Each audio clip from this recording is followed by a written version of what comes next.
बंदी छोड़ सतगुरु रामपाल जी परमेश्वर जी की जय हो।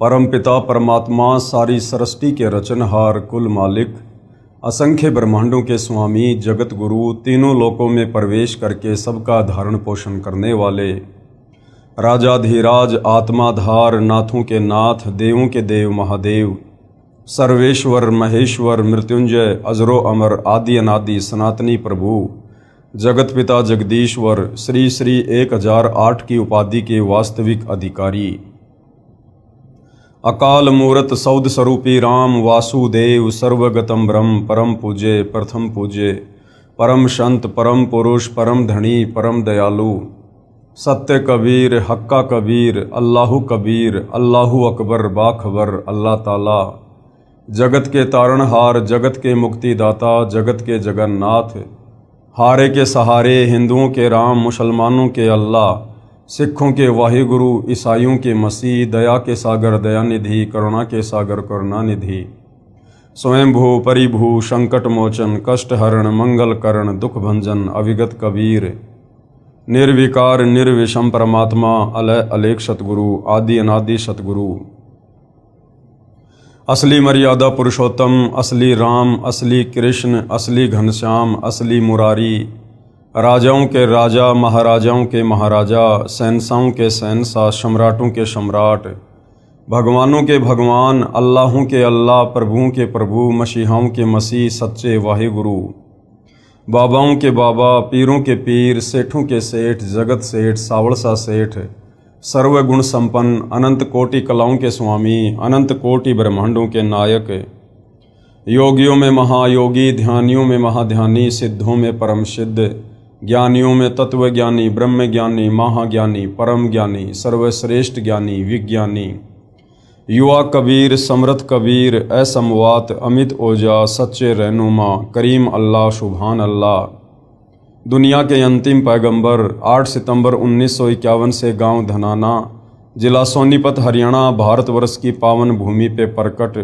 रियल कल्कि भगवान श्री नारायण साकार हरि श्री बाबा साहेब नूर अनंत परमात्मा सच्चे दरवे सच्चे बाखबर संत श्रोमणी सतगुरु रामपाल जी परमेश्वर जी के चरण कमल में आप और हम सभी भाई बहनों का अनंत कोटि दंडवत प्रणाम।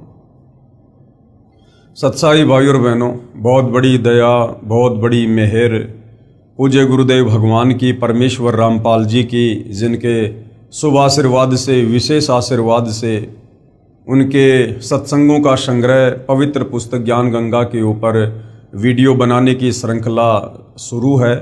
इसी श्रृंखला में आज हमारा ये 25वें नंबर का वीडियो है। पवित्र पुस्तक ज्ञान गंगा से हमें भक्ति और भगवान को लेकर अध्यात्म को लेकर बहुत कुछ जानने और समझने को मिल रहा है। भाई और बहनों, ये पवित्र पुस्तक ज्ञान गंगा सर्व धर्मों के धर्मशास्त्रों के ज्ञान से प्रमाणित है। इस पवित्र पुस्तक के अमृत ज्ञान में सुई की नोक रखने जितना भी नुक्स निकालने में किसी भी धर्म का कोई भी धर्म गुरु सक्षम नहीं है। यही वो पुस्तक है जिस पुस्तक के ज्ञान को पढ़कर समझकर यदि जगत गुरु तत्वदर्शी सतगुरु रामपाल जी परमेश्वर जी से नाम उपदेश लेकर आजीवन मर्यादा में रहकर भक्ति की जाए तो साधक का तो मोक्ष होगा ही होगा, साथ में उसकी 101 पीढ़ियों का उद्धार भी होगा। तो भाई और बहनों, ऐसा मौका कोई अज्ञानी कोई मंदबुद्धि व्यक्ति ही चूकेगा जो इतने सहज में हमें मोक्ष प्राप्ति का सुअवसर इस घोर कलयुग में प्राप्त हो रहा है। तो भाई और बहनों, इस पवित्र पुस्तक को समझने के लिए सबसे पहले हमने सृष्टि रचना को समझना पड़ेगा, क्योंकि सृष्टि रचना भक्ति मार्ग की मास्टर की है। सृष्टि रचना को समझे बिना हम अध्यात्म में सफल नहीं हो पाएंगे, हम भक्ति मार्ग में आगे नहीं बढ़ पाएंगे। तो सृष्टि रचना के ऊपर पहले बहुत ज़्यादा वीडियो बन चुके हैं। यदि आप जी ने अभी तक पवित्र पुस्तक ज्ञान गंगा के ऊपर बन चुके पहले के वीडियो नहीं देखे हैं तो आपने प्रत्येक वीडियो को शुरुआत से देखना चाहिए। तो भाई और बहनों, सृष्टि रचना में सतगुरु रामपाल जी ने हमें जो जो बताया और दिखाया, आज हमारे धर्मों के धर्म ग्रंथ उसका समर्थन कर रहे हैं। साथ में पूर्ण संत की क्या पहचान है, तत्वदर्शी संत की क्या पहचान है, गीता जी में कहाँ कहाँ इस बात का प्रमाण है, आप और हमें इन सब बातों की इस जानकारी इस पवित्र पुस्तक ज्ञान गंगा से हुई है। साथ में बहुत सारे भविष्य वक्ता हैं जिन्होंने सतगुरु रामपाल जी को लेकर वर्तमान समय को ध्यान में रखते हुए भविष्यवाणियाँ की हैं। उन तमाम भविष्यवाणियों पर सतगुरु रामपाल जी बिल्कुल खरे उतरते हैं। तो हमें यहाँ भी विश्वास हो जाता है कि हम जिस सतभक्ति मार्ग पर लगे हैं और जिस सतभक्ति मार्ग के प्रणेता सतगुरु रामपाल जी हैं, तो मोक्ष प्राप्ति में हमें किसी प्रकार का कोई भी धोखा नहीं है।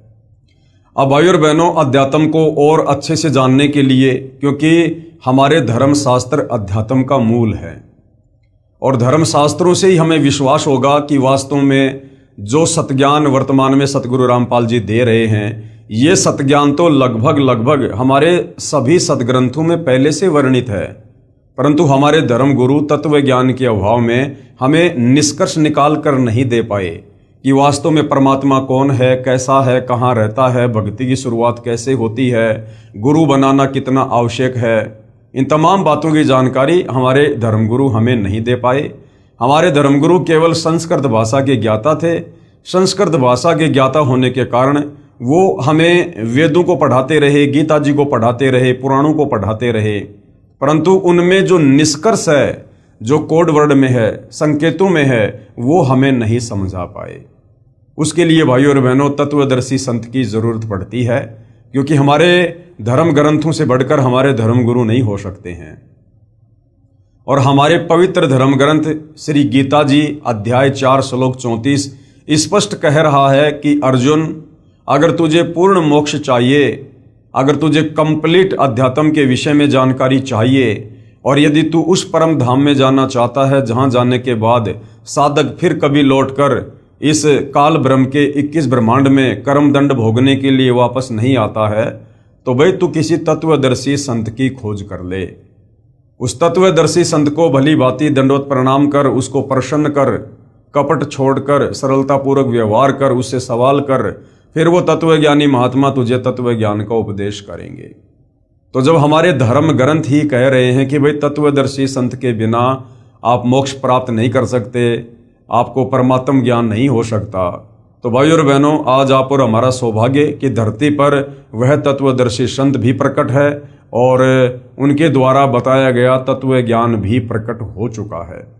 अब यदि आवश्यकता है तो परम पूज्य परमेश्वर तत्वदर्शी सतगुरु रामपाल जी के सत्संगों को सुनना और उनके द्वारा लिखित पुस्तकों को पढ़ना, ताकि हम अध्यात्म को और अच्छे से समझ सकें और उनसे उपदेश प्राप्त करके अपने आत्मा के कल्याण के मार्ग में आगे बढ़ सकें।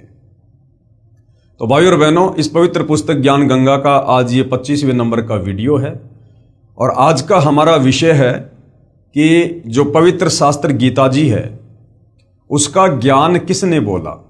ये तो हम सबको पता है कि पवित्र गीता जी का ज्ञान लगभग आज से 5000 वर्ष पहले, जब कुरुक्षेत्र के मैदान में महाभारत का युद्ध हो रहा था, उस समय बोला गया था। लेकिन सदियों से आज तक हमारे धर्मगुरु हमें ये नहीं बता पाए कि वास्तव में गीता जी का ज्ञान बोला किसने था। जिससे भी पूछो, जिसने भी बताया, बस यही कहा कि गीता जी का ज्ञान श्री कृष्ण जी ने बोला, गीता जी का ज्ञान श्री कृष्ण जी ने बोला। भाई और बहनों, गीता जी का ज्ञान श्री कृष्ण जी ने अवश्य बोला, परंतु इसके पीछे की जो सूक्ष्म जानकारी है वो तत्व ज्ञान के बिना हमें नहीं हो सकती। श्री कृष्ण जी केवल गीता जी का ज्ञान बोलते हुए आप और हमें दिखाई दे रहे हैं, परंतु असल में गीता जी का ज्ञान श्री कृष्ण जी ने नहीं बोला। गीता जी का ज्यादातर ज्ञान श्री कृष्ण जी के शरीर में प्रेत की भांति प्रवेश करके और उनके पिता श्री निरंजन ने, अर्थात ज्योति निरंजन काल ब्रह्म, जो ब्रह्मा विष्णु महेश का पिता है, दुर्गा का पति है, इसने गीता जी का ज्ञान बोला और युद्ध करवाने के लिए बोला। अब भाई और बहनों, कहने मात्र से विश्वास नहीं होगा और कहने मात्र से विश्वास होना भी नहीं चाहिए, क्योंकि जब हमारे धर्म ग्रंथ इस बात की साक्षी दे रहे हैं, समर्थन कर रहे हैं कि भाई गीता जी का ज्ञान श्री कृष्ण जी में प्रेत की भांति प्रवेश करके उसके पिता ज्योति निरंजन अर्थात काल ने बोला, तो फिर हमें धर्मशास्त्रों से देख लेना चाहिए ताकि हमें दृढ़ विश्वास हो। तो भाई और बहनों, आज का हमारा टॉपिक यही है कि गीता जी का ज्ञान किसने बोला। और जब तक हम अपने धर्म ग्रंथों से इस गूढ़ सच्चाई को नहीं देख लेंगे, नहीं जान लेंगे, तब तक हमें दृढ़ विश्वास नहीं हो सकता है। और कबीर परमेश्वर जी की वाणी है कि मां मूंडू उस संत की जिससे संशय न जाए, और काल खावे थोड़े जीव संशय सब जग खाए। वो संत ही क्या जो भगत की शंकाओं का समाधान ना कर सके। तो सतगुरु रामपाल जी ने अध्यात्म को लेकर, भक्ति मार्ग को लेकर, एडी से लेकर चोटी तक कंप्लीट शंकाओं का प्रमाणित समाधान कर रखा है। बस आवश्यकता है हमने थोड़ा धैर्य धारण करके और निष्पक्ष होकर इन चीजों को समझने का। पवित्र पुस्तक ज्ञान गंगा पेज नंबर 190, यथार्थ ज्ञान प्रकाश विषय। परमेश्वर के विषय में शास्त्र क्या बताते हैं? प्रभु, स्वामी, ईश, राम, खुदा, अल्लाह, रब, मालिक, साहेब, देव, भगवान, गॉड, ये सर्वशक्ति बोधक शब्द हैं जो भिन्न भिन्न भाषाओं में उच्चारण किए हुए लिखे जाते हैं।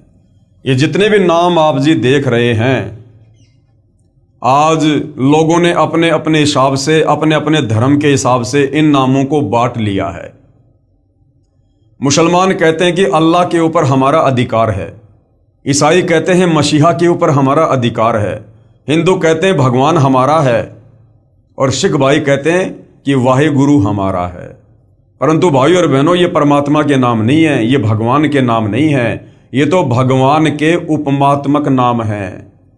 जैसे हमारे देश के प्रधानमंत्री जी का जो पद है उसका नाम है प्रधानमंत्री, लेकिन उनके शरीर का नाम कुछ और है। जैसे वर्तमान में सन 2026 में श्री नरेंद्र मोदी हमारे भारत देश के प्रधानमंत्री हैं, तो उनके शरीर का जो वास्तविक नाम है वो है नरेंद्र मोदी, लेकिन उनकी जो उपमात्मक पदवी का नाम है वो है प्रधानमंत्री। इसी प्रकार ये जितने भी नाम आप जी देख रहे हैं, प्रभु, स्वामी, ईश, राम, खुदा, अल्लाह, रब, मालिक, साहेब, देव, भगवान, गॉड, ये उस परम अक्षर ब्रह्म पूर्ण परमात्मा सारी सृष्टि के रचयिता के वास्तविक नाम नहीं है, ये उनकी उपमात्मक पदवियों के नाम है।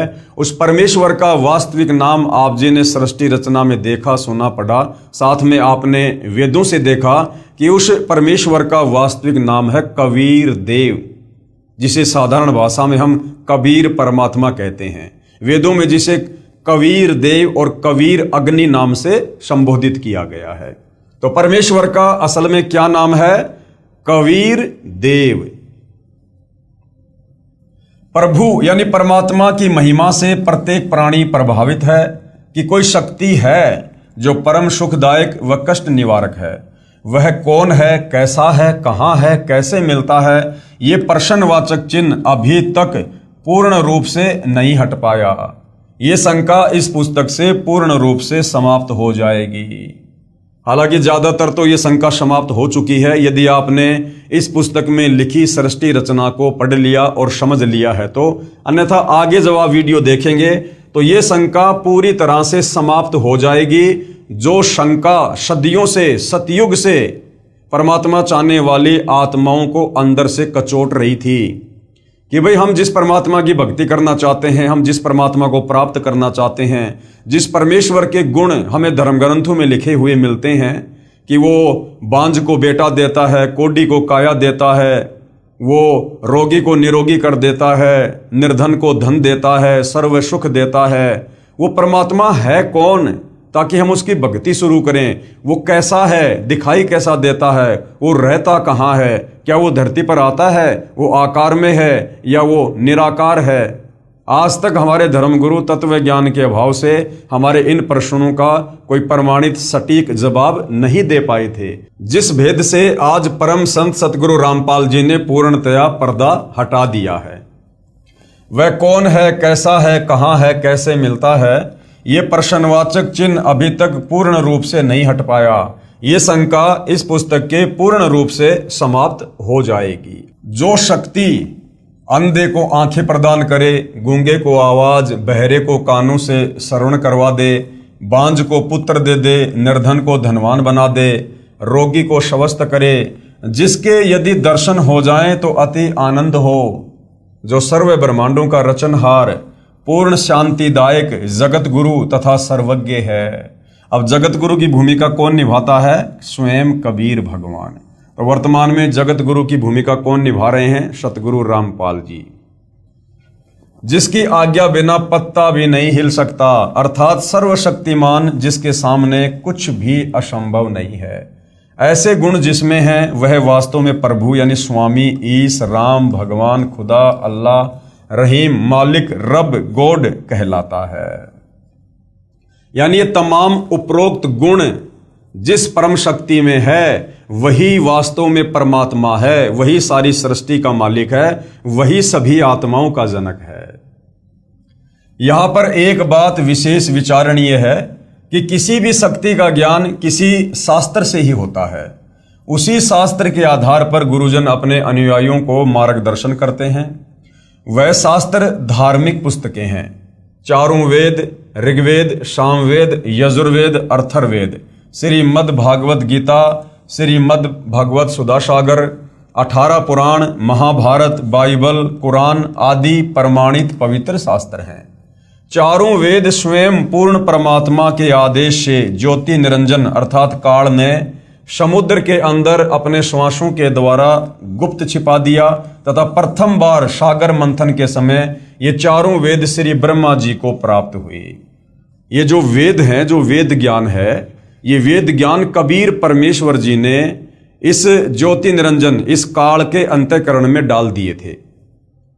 और आपने सृष्टि रचना को पढ़ा कि इस काल को जब सतलोक से 16 संकोश की दूरी पर कबीर परमेश्वर जी के द्वारा निष्कासित कर दिया गया था, उसके बाद इस काल ने अपने 21 ब्रह्मांड में सर्वप्रथम जब समुद्र मंथन दुर्गा जी के माध्यम से करवाया, अपने तीनों पुत्रों ब्रह्मा विष्णु महेश को सागर के किनारे भेजकर, उस समय इस ज्योति निरंजन ने वेद प्रकट किए।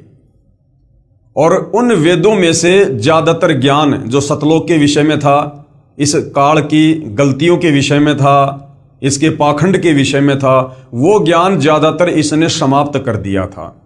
और बाकी का जो ज्ञान था वो इस काल ने समुद्र मंथन के द्वारा अपने बड़े पुत्र ब्रह्मा जी को दिया। ब्रह्मा जी ने वेदों को पढ़ा और जैसा भी उसे ज्ञान हुआ वो ज्ञान उन्होंने आगे अपने वंशजों को दिया, ब्राह्मणों को दिया, धर्म गुरुओं को दिया, और वो ज्ञान सदियों से धर्म गुरुओं के द्वारा समाज में फैलाया गया है। तो भाई और बहनों, इन 4 वेदों में भक्ति और भगवान को लेकर कंप्लीट ज्ञान नहीं है। वो कंप्लीट ज्ञान जो इस काल के द्वारा नष्ट कर दिया गया, उसी कंप्लीट ज्ञान को देने के लिए कबीर परमात्मा सतलोक से चलकर तत्वदर्शी संत की, जगत गुरु की भूमिका करते हुए इस पृथ्वी पर प्रकट होते हैं। जो ब्रह्मा जी क्षर पुरुष के ज्येष्ठ पुत्र हैं, क्षर पुरुष यानी ये काल, ये ब्रह्मा इस ब्रह्म का बड़ा लड़का है। तो ब्रह्मा ने वेद पढ़े तथा जैसा समझा उसी आधार पर संसार में ज्ञान का प्रचार अपने वंशजों ऋषियों के द्वारा करवाया। पूर्ण परमात्मा ने 5वां सौषम यानी सूक्ष्म वेद भी ब्रह्म यानी काल को दिया था, जो इस ज्योति निरंजन ने अपने पास गुप्त रखा तथा उसे समाप्त कर दिया। क्योंकि उस 5वें वेद में, सूक्ष्म वेद में, जिसको सौषम वेद भी कहते हैं, उसमें कंप्लीट जानकारी थी सतलोक वापस जाने की, पूरी सृष्टि रचना की, कंप्लीट मूल ज्ञान था। लेकिन इस काल ने डर कर उस ज्ञान को समाप्त कर दिया, क्योंकि इसको 1 लाख मानव शरीरधारी आत्माओं के शरीर से निकली वासना को खाने का श्राप लगा हुआ है। तो काल ने यह सोचकर यदि सभी लोग इस तत्व ज्ञान से परिचित हो गए तो मेरे लोक में फिर यहाँ कोई नहीं रहेगा और सब के सब वापस सतलोक को चले जाएंगे। तो इस भय से, इस डर से इस काल ने परमात्मा के द्वारा दिए गए उस मूल ज्ञान को, सूक्ष्म ज्ञान को छुपा दिया, नष्ट कर दिया, और बाकी का जो साधारण ज्ञान था, जिसमें केवल इस काल तक की ही ज्यादातर जानकारी है, इस काल की भक्ति तक की ही जानकारी है, और बहुत कम आंशिक जानकारी उस कबीर परमेश्वर की है, उस ज्ञान को इसने अपने पुत्र ब्रह्मा को दे दिया। कुछ समय उपरांत अर्थात 1 कल्प यानी 1000 चतुर्युग के बाद, 1 कल्प कहो चाहे 1000 चतुर्युग कहो, ये इस काल के बड़े बेटे ब्रह्मा जी का एक दिन है। यानी ब्रह्मा जी का जो जीवन है वो इतना लंबा है कि 1000 चतुर्युग केवल इसका एक दिन है। वैसे तो 1008 चतुर्युग का ब्रह्मा जी का एक दिन होता है और 1008 चतुर्युग ही ब्रह्मा जी की रात्रि होती है, लेकिन गुरुदेव भगवान इसको आसानी से समझाने के लिए 1000 चतुर्युग कह देते हैं। कुछ समय उपरांत अर्थात एक कल्प अर्थात 1000 चतुर्युग के बाद 3 लोक, पृथ्वीलोक, स्वर्गलोक, पाताल लोक के सर्व प्राणी प्रलय अर्थात विनाश हो जाते हैं। यानी जब ब्रह्मा जी का दिन होता है तो ये 3 लोक की सृष्टि चलती है और जैसे ही ब्रह्मा जी का दिन समाप्त होता है, रात्रि शुरू होती है, उस समय यहां पर प्रलय हो जाता है, विनाश हो जाता है 3 लोकों में। फिर ज्योति निरंजन यानी काल के निर्देश से ब्रह्मा अपनी रात्रि समाप्त होने पर, ब्रह्मा की रात्रि 1000 चतुर्युग की होती है तथा इतना ही दिन। जब दिन प्रारंभ होता है तो रजोगुण से प्रभावित करके प्राणियों की उत्पत्ति तीनों लोकों में शुरू करता है। यानी ब्रह्मा जी की रात्रि में तीनों लोकों में प्रलय हो जाती है और ब्रह्मा जी की रात्रि समाप्त होते ही काल की आज्ञा से ब्रह्मा फिर से अपने रजोगुण के प्रभाव से संतान उत्पत्ति करवाकर सृष्टि की रचना करता है।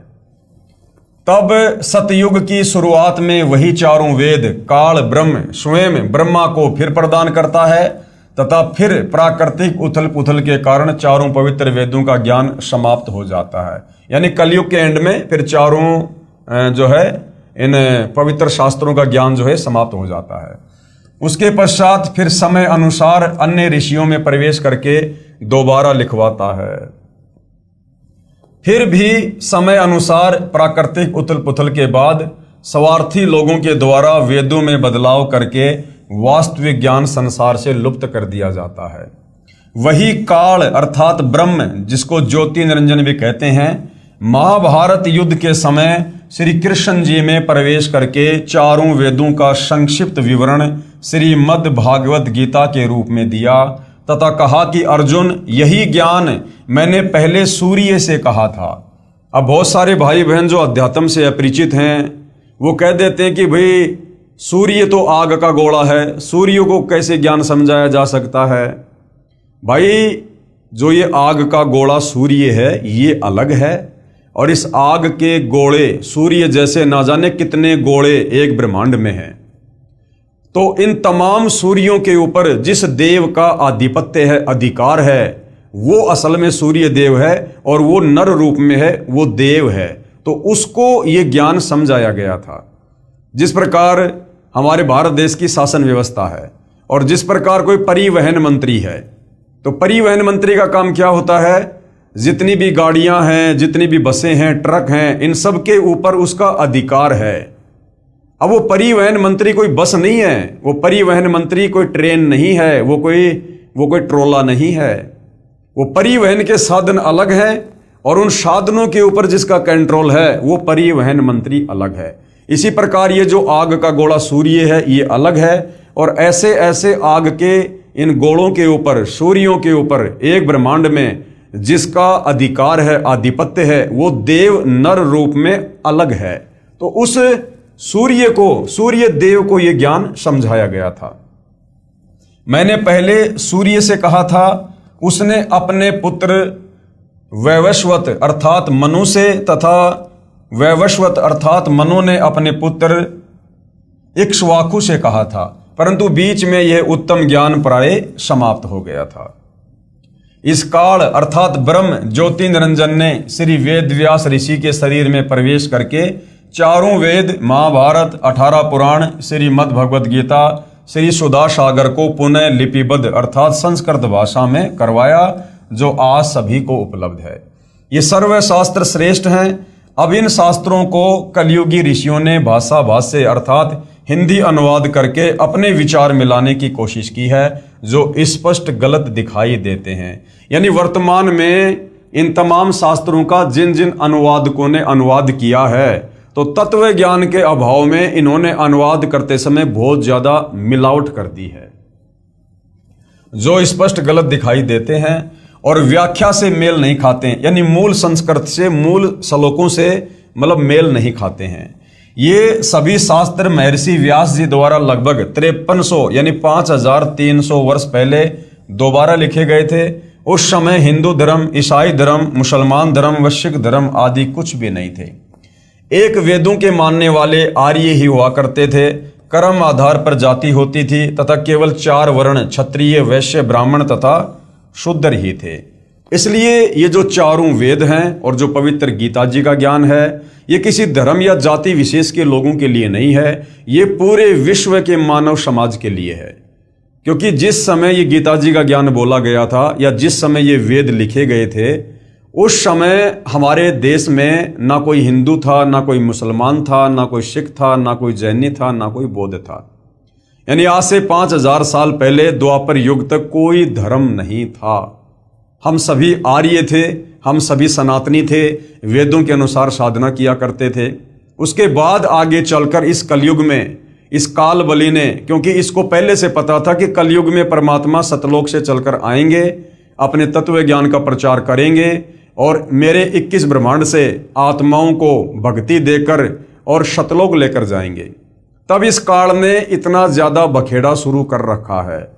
हमें धर्मों में बांट दिया, जातियों में बांट दिया, समुदायों में बांट दिया, शास्त्रों के नाम पर हमारे को लड़ा दिया, भिड़ा दिया, अन्य कई प्रकार से इसने डिवाइडेशन कर रखा है ताकि ये आपस में एक दूसरे के धर्म को ऊंचा नीचा कहकर आपस में उलझे रहें।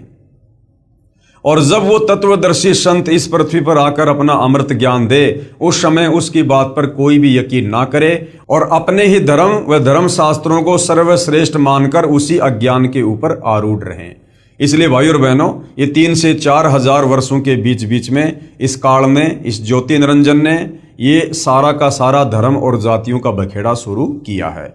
वरना जिस समय ये गीता जी का ज्ञान दिया गया था महाभारत के युद्ध में, उस समय तक धरती पर कोई भी धर्म नहीं था। इससे एक तो ये प्रमाणित हो जाता है कि ये सर्वशास्त्र किसी धर्म या व्यक्ति विशेष के लिए नहीं है, ये केवल मानव मात्र के कल्याण हेतु हैं। दूसरा ये प्रमाणित होता है कि हमारे पूर्वज एक थे जिनके संस्कार आपस में मिले जुले हैं। आज जो हिंदू, मुसलमान, सिख, ईसाई, जैनी, बौद्ध, यहूदी बने हुए हैं, पहले हम सब एक ही थे, आर्य थे, सनातनी थे। हम सब के संस्कार एक जैसे ही हैं। हमारे पूर्वज सबसे पहले एक ही थे। आगे चलकर जिन्होंने जैसे जैसे धर्म को अपना लिया, उस हिसाब से किसी को मुसलमान कहना शुरू कर दिया, किसी को हिंदू, किसी को जैनी, किसी को बौद्ध, किसी को ईसाई। वरना हम सब पहले एक ही थे।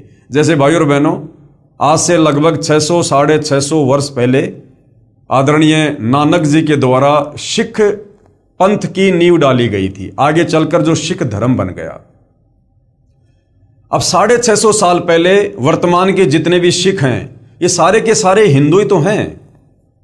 ये रामकृष्ण की भक्ति करते थे, ब्रह्मा विष्णु महेश की भक्ति किया करते थे। लेकिन नानक जी ने एक नए पंथ की शुरुआत की थी। आगे चलकर उसको इन लोगों ने धर्म में तब्दील कर दिया। तो इसी प्रकार चाहे मुसलमान हो, चाहे ईसाई हो, चाहे जैनी हो, चाहे बौद्ध हो, चाहे यहूदी हो, सब पहले सनातनी थे, सब वेदों के अनुसार साधना किया करते थे।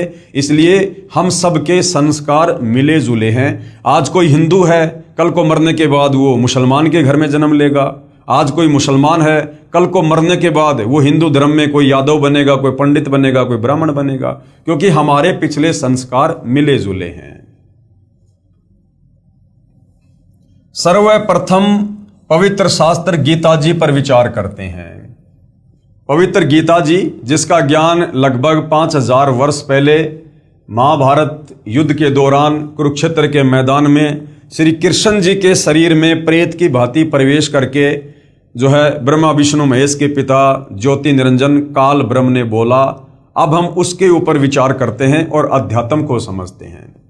क्योंकि गीता जी को तो हम उस समय समझेंगे जब पहले हमें यह पता चलेगा कि वास्तव में गीता जी का ज्ञान बोला किसने है और क्यों बोला है। पवित्र गीता जी का ज्ञान किसने कहा है? पवित्र गीता जी के ज्ञान को उस समय बोला गया था जब महाभारत का युद्ध होने जा रहा था। अर्जुन ने युद्ध करने से इनकार कर दिया था। युद्ध क्यों हो रहा था? इस युद्ध को धर्म युद्ध की संज्ञा नहीं दी जा सकती। यह कोई सीमाओं का युद्ध नहीं था। कोई बाहरी देश हमारे देश के ऊपर आक्रमण नहीं कर रहे थे। ये आपस में भाई बंटवारे का युद्ध था, कौरव और पांडवों का। इस युद्ध को धर्म युद्ध की संज्ञा भी नहीं दी जा सकती, क्योंकि दो परिवारों का संपत्ति वितरण का विषय था। कौरवों तथा पांडवों का संपत्ति बंटवारा नहीं हो रहा था। कौरवों ने पांडवों को आधा राज्य भी देने से मना कर दिया था। दोनों पक्षों का बीच बचाव करने के लिए भगवान श्री कृष्ण जी 3 बार शांति दूत बनकर गए, परंतु दोनों ही पक्ष कौरव और पांडव अपनी अपनी जिद पर अटल थे। श्री कृष्ण जी ने युद्ध से होने वाली हानि से भी परिचित कराते हुए कहा कि ना जाने कितनी बहन विधवा होंगी, ना जाने कितने बच्चे अनाथ होंगे, महापाप के अतिरिक्त कुछ नहीं मिलेगा। युद्ध में न जाने कौन मरे कौन बचे।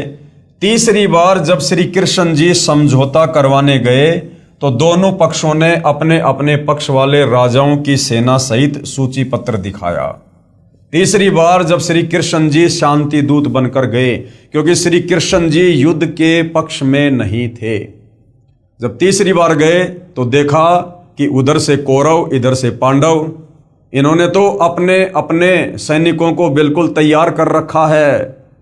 कौन राजा किसके पक्ष में खड़ा होकर युद्ध करेगा, सबकी लिस्ट बना रखी थी, लगभग युद्ध के लिए तैयारी कर रखी थी। तथा कहा कि इतने राजा हमारे पक्ष में हैं तथा इतने हमारे पक्ष में। जब श्री कृष्ण जी ने देखा कि दोनों ही पक्ष टस से मस नहीं हो रहे हैं, युद्ध के लिए तैयार हो चुके हैं, तब श्री कृष्ण जी ने सोचा कि एक दाव और है, वो भी आज लगा देता हूं।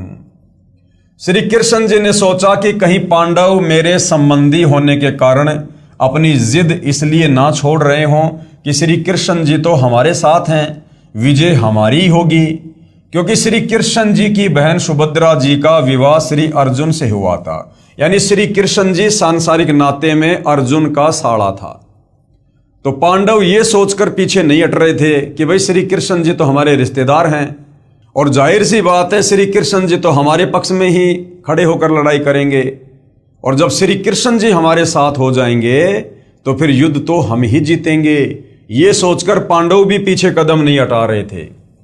तो श्री कृष्ण जी ने कहा कि एक तरफ मेरी सारी सेना होगी और दूसरी तरफ मैं होऊंगा, और इसके साथ साथ मैं वचनबद्ध भी होता हूं कि मैं हथियार भी नहीं उठाऊंगा।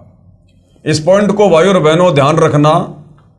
ये कुछ ऐसे पॉइंट हैं जो हमें समझाएंगे कि वास्तव में गीता जी का ज्ञान श्री कृष्ण जी ने नहीं बोला, बल्कि श्री कृष्ण जी का तो केवल शरीर दिखाई दे रहा था। उसके शरीर में प्रेत की भांति प्रवेश करके इस काल ज्योति निरंजन ने बोला। तो श्री कृष्ण जी ने क्या कहा कि भाई ठीक है, अगर तुम लोग नहीं मान रहे हो तो भाई देखो, एक तरफ तो मेरी सेना होगी और एक तरफ मैं रहूंगा, और मैं प्रतिज्ञा करता हूं कि मैं बिल्कुल भी युद्ध नहीं करूंगा। इसके साथ साथ मैं वचनबद्ध भी होता हूं कि मैं हथियार भी नहीं उठाऊंगा। लेकिन भाई और बहनों, आगे चलकर हम देखते हैं कि श्री कृष्ण जी ने रथ का पहिया हथियार के रूप में उठाकर बहुत सारे योद्धाओं को मौत के घाट उतारा। अब आगे हमें समझ में आएगा कि उस समय वो श्री कृष्ण नहीं था, उसके शरीर में उस समय ये काल ब्रह्म प्रेत की भांति प्रवेश था, और उस काल ने श्री कृष्ण जी के अंदर प्रवेश करके वो रथ का पहिया उठा के युद्ध किया। तो श्री कृष्ण जी ने प्रतिज्ञा की, और इसके साथ साथ मैं वचनबद्ध भी होता हूं कि मैं हथियार नहीं उठाऊंगा। इस घोषणा से पांडवों के पैरों के नीचे की जमीन खिसक गई। अब पांडवों ने सोचा भाई ये तो अनर्थ हो गया, हम तो श्री कृष्ण जी के ऊपर ही फूल रहे थे, पैर पीट रहे थे कि भाई श्री कृष्ण जी हमारे साथ में हैं, ये 3 लोक के भगवान हैं, और ये जिधर हो जाएंगे विजय उनकी होगी, और ये कह रहे हैं कि भाई मैं तो हथियार नहीं उठाऊंगा, तो बताओ फिर तो हम युद्ध हारेंगे ही हारेंगे। उनको लगा कि अब हमारी पराजय निश्चित है। तो पांडवों ने सोचा कि अब हमारी हार पक्की है। ये विचार करके 5 पांडव ये कहकर सभा से बाहर गए कि हम कुछ विचार कर लें। कुछ समय उपरांत श्री कृष्ण जी को सभा से बाहर आने की प्रार्थना की। श्री कृष्ण जी के बाहर आने पर पांडवों ने कहा कि हे भगवान, हमें 5 गांव दिलवा दो, हम युद्ध नहीं करना चाहते, हमारी इज्जत भी रह जाएगी, और आप चाहते हैं कि युद्ध ना हो, ये भी टल जाएगा। अब पांडवों ने देखा भैया युद्ध तो जीत नहीं पाएंगे, श्री कृष्ण जी तो हथियार उठाएंगे नहीं, तो हार पक्की है। तो अंत में पांचों पांडवों ने कहा कि भगवान आप हमें दुर्योधन से केवल 5 गांव दिलवा दो, उन गांवों से टैक्स वगैरह लेके और हम अपना जीवन यापन कर लेंगे। हम युद्ध नहीं चाहते, ना हम इसका बाकी राज्य चाहते। पांडवों के इस फैसले से श्री कृष्ण जी बहुत प्रसन्न हुए तथा सोचा कि बुरा समय टल गया। लेकिन भाई और बहनों, ये काल बलि ये बुरा समय टलने नहीं देता है। ये युद्ध इस काल में करवाना था, क्योंकि इसको अपने भोजन का प्रबंध करना होता है। इसको प्रतिदिन 1 लाख मानव शरीरधारी आत्माओं का जो है भोजन करना पड़ता है। सभा में केवल कौरव तथा उनके समर्थक शेष थे। श्री कृष्ण जी ने कहा, दुर्योधन युद्ध टल गया, मेरी भी यह हार्दिक इच्छा थी, आप पांडवों को 5 गांव दे दो। वे कह रहे हैं कि हम युद्ध नहीं चाहते। अब उसी समय जब इस काल बलि ने देखा कि इस प्रकार से तो युद्ध टल जाएगा, उसी समय ये काल बलि दुर्योधन के अंदर प्रवेश कर गया, उसकी बुद्धि पर बैठ गया।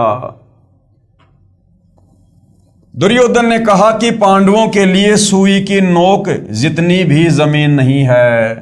अब 5 गांव भाई और बहनों कोई ज्यादा थोड़ी थे, लेकिन उसी समय दुर्योधन की बुद्धि पर काल सवार हो गया और दुर्योधन ने कहा कि सुई की नोक रखने जितनी जगह भी पांडवों के लिए नहीं है। यदि उन्हें चाहिए तो युद्ध के लिए कुरुक्षेत्र के मैदान में आ जाएं। इस बात से श्री कृष्ण जी ने नाराज होकर कहा कि दुर्योधन तो इंसान नहीं शैतान है। कहां आधा राज्य और कहां 5 गांव, मेरी बात मान ले, 5 गांव दे दे। श्री कृष्ण जी से नाराज होकर दुर्योधन ने सभा में उपस्थित योद्धाओं को आज्ञा दी कि श्री कृष्ण को पकड़ो तथा कारागार में डाल दो। आज्ञा मिलते ही योद्धाओं ने श्री कृष्ण जी को चारों तरफ से घेर लिया। अब ये पॉइंट भी ध्यान रखना भाई और बहनों, आगे काम आएगा। तब श्री कृष्ण जी ने क्या किया? श्री कृष्ण जी ने अपना विराट रूप दिखाया। यानी श्री कृष्ण जी जो कि विष्णु जी हैं, इन्होंने अपना विराट रूप, अपना तेजोमय रूप दिखाया इन्होंने, जिसके तेज के आगे सर्व योद्धाओं की आंखें चक्काचौंध हो गई। उस तेज को वो सहन नहीं कर पाए और इधर उधर छुपने लगे। अर्थात तीसरी बार जब श्री कृष्ण जी पांडवों और कौरवों के बीच में शांति दूत बनकर गए कि युद्ध ना हो, उस समय दुर्योधन की जिद पर फिर श्री कृष्ण जी ने अपना विराट रूप दिखाया। इस बात को याद रखना। श्री कृष्ण जी ने अपना विराट रूप दिखाया, जिस कारण से सभी योद्धा और कौरव डरकर कुर्सियों के नीचे घुस गए तथा शरीर के तेज प्रकाश से आंखें बंद हो गई। श्री कृष्ण जी वहां से निकल गए। अब गुरुदेव कहते हैं, आओ विचार करें। उपरोक्त विराट रूप दिखाने का प्रमाण संक्षिप्त महाभारत गीता प्रेस गोरखपुर से प्रकाशित में प्रत्यक्ष है। जब कुरुक्षेत्र के मैदान में पवित्र गीता जी का ज्ञान सुनाते समय अध्याय 11 श्लोक 32 में पवित्र गीता बोलने वाला प्रभु कह रहा है कि अर्जुन, मैं बढ़ा हुआ काल हूं, अब सर्व लोकों को खाने के लिए प्रकट हुआ हूं, प्रवर्त हुआ हूं, प्रकट हुआ हूं। गीता जी अध्याय 11 श्लोक नंबर 32। महाभारत का युद्ध, दोनों तरफ सेनाएं हैं, सभी योद्धाएं हैं। बीच में श्री कृष्ण जी और अर्जुन जी रथ को लेकर खड़े हैं और गीता जी का उपदेश दिया जा रहा है। अब गीता जी अध्याय 11 श्लोक 32 क्या कह रहा है? जिसे दुनिया श्री कृष्ण समझ रही है, उसके अंदर प्रेत की भांति प्रवेश करके ये काल ब्रह्म क्या कह रहा है कि अर्जुन, गीता अध्याय 11 श्लोक 32 कि अर्जुन, मैं काल हूं, काल, और मैं सभी को खाने के लिए अभी अभी प्रवर्त यानी प्रकट हुआ हूं। अब विचार करो भाई और बहनों, श्री कृष्ण जी ये बात क्यों बोलेंगे कि मैं काल हूं? उससे पहले श्री कृष्ण जी ने कभी नहीं कहा अपने जीवन काल में कि मैं काल हूं। और श्री कृष्ण जी तो काल थे भी नहीं। श्री कृष्ण जी को देखकर तो पशु पक्षी भी, नर और नारी भी जो है बड़े आनंदित होते थे, बड़े प्यार प्रेम से रहा करते थे। और ना महाभारत के युद्ध के बाद कभी श्री कृष्ण जी ने कहा कि मैं काल हूं, क्योंकि उस समय श्री कृष्ण जी के शरीर में यह काल प्रवेश था। और कह रहा कि मैं अभी अभी परवर्त यानी प्रकट हुआ हूं, अभी अभी, जबकि श्री कृष्ण जी तो वहां पर पहले से ही थे। फिर ये क्यों कह रहा है कि मैं अभी अभी प्रकट हुआ हूं? क्योंकि उस समय श्री कृष्ण जी के शरीर में प्रेत की भांति ये काल प्रकट हुआ, इसलिए वो काल कह रहा कि भाई मैं तो अभी अभी प्रकट हुआ हूं। जो तू युद्ध नहीं करना चाह रहा ना, कि मैं युद्ध नहीं करना चाहता, मैं तो भिक्षा का अन्न खाकर अपना गुजारा कर लूंगा, मैं किसको मारूं, सामने मेरे तो यार दोस्त मित्र रिश्तेदार भाई बंधु हैं। तो काल ने देखा भैया अगर अर्जुन पीछे हट गया तो इसका मतलब कोई भी पांडव हथियार नहीं उठाएगा, फिर मेरे भोजन का इंतजाम कैसे होगा? तो उसी समय श्री कृष्ण जी के शरीर में यह काल प्रवेश करता है और इस अर्जुन को अपना विराट रूप दिखाता है, काल रूप दिखाता है, जिससे अर्जुन डर जाता है और कहता अर्जुन मैं काल हूं और अभी अभी प्रकट हुआ हूं। जबकि श्री कृष्ण जी तो वहां पर पहले से ही उपस्थित थे, लेकिन उस समय यह काल उसके अंदर प्रवेश करके प्रकट हुआ, इसलिए कह रहा कि मैं तो अभी अभी प्रकट हुआ हूं। गीता अध्याय 11 श्लोक 32 में पवित्र गीता बोलने वाला प्रभु यानी काल कह रहा है कि अर्जुन मैं बढ़ा हुआ काल हूं, अब सर्व लोकों को खाने के लिए प्रकट हुआ हूं। जरा सोचिए कि श्री कृष्ण जी तो पहले से ही अर्जुन जी के साथ में थे। यदि पवित्र गीता जी के ज्ञान को श्री कृष्ण जी बोल रहे होते तो ये नहीं कहते कि मैं अभी परवर्त यानी प्रकट हुआ हूं, क्योंकि वो तो पहले से थे। श्री कृष्ण जी काल नहीं थे, जो कह रहे हैं ना कि मैं काल हूं अध्याय 11 श्लोक 32 में कि अर्जुन मैं काल हूं। श्री कृष्ण जी काल नहीं थे, उनके दर्शन मात्र से मनुष्य पशु गाय आदि प्रसन्न होकर श्री कृष्ण जी के पास आकर प्यार पाते थे। क्या काल के पास आकर कोई प्रसन्न रह सकता है? उसकी तो शकल से भी डर लगे।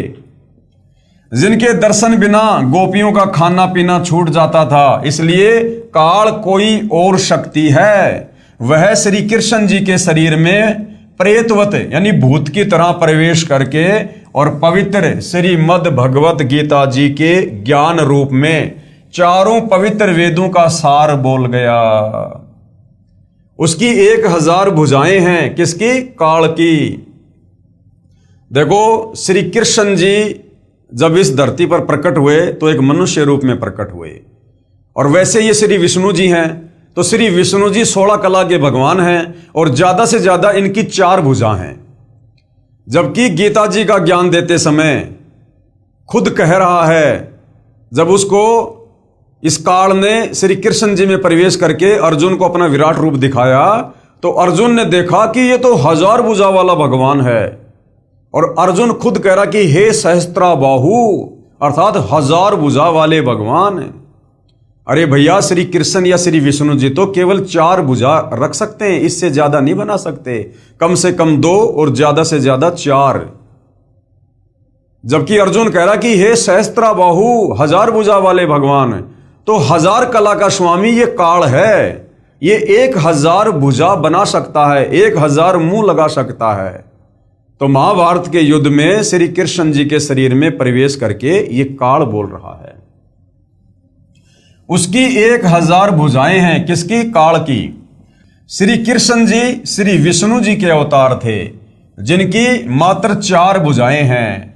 फिर अध्याय 11 श्लोक 21 व 46 में अर्जुन कह रहा है कि भगवान आप तो ऋषियों देवताओं तथा सिद्धों को भी खा रहे हो, जो आपका ही गुणगान पवित्र वेदों के मंत्रों द्वारा उच्चारण कर रहे हैं। अब पहली बात तो श्री कृष्ण जी के भक्तों को, श्री विष्णु जी के भक्तों को विचार करना चाहिए। आप गीता जी को सत्य मानते हो, और यहां गीता जी अध्याय 11 श्लोक 21 और 46 को ध्यान से पढ़ो। अर्जुन खुद अपनी आंखों से देखकर कह रहा है कि भगवान आप तो उन्हीं को खा रहे हो जो आपकी भक्ति कर रहे हैं, आपकी पूजा कर रहे हैं, आप तो उन्हीं को खा रहे हो। तो बताओ भाई और बहनों, आप श्री कृष्ण जी की पूजा करते हो, श्री विष्णु जी की पूजा करते हो, और अर्जुन खुद अपनी आंखों से देखकर कह रहा कि भगवान आप तो उन्हीं को खा रहे हो जो आप ही की जय जयकार कर रहे हैं, जो आप ही की पूजा कर रहे हैं। तो श्री कृष्ण जी श्री विष्णु जी पूजा के योग्य नहीं हैं। लेकिन इस समय श्री कृष्ण जी में, श्री विष्णु जी में काल प्रवेश था, 1000 भुजा का भगवान, ये ज्योति निरंजन, और ये सबको खा रहा था, क्योंकि ये ब्रह्मा विष्णु महेश को भी नहीं छोड़ता है।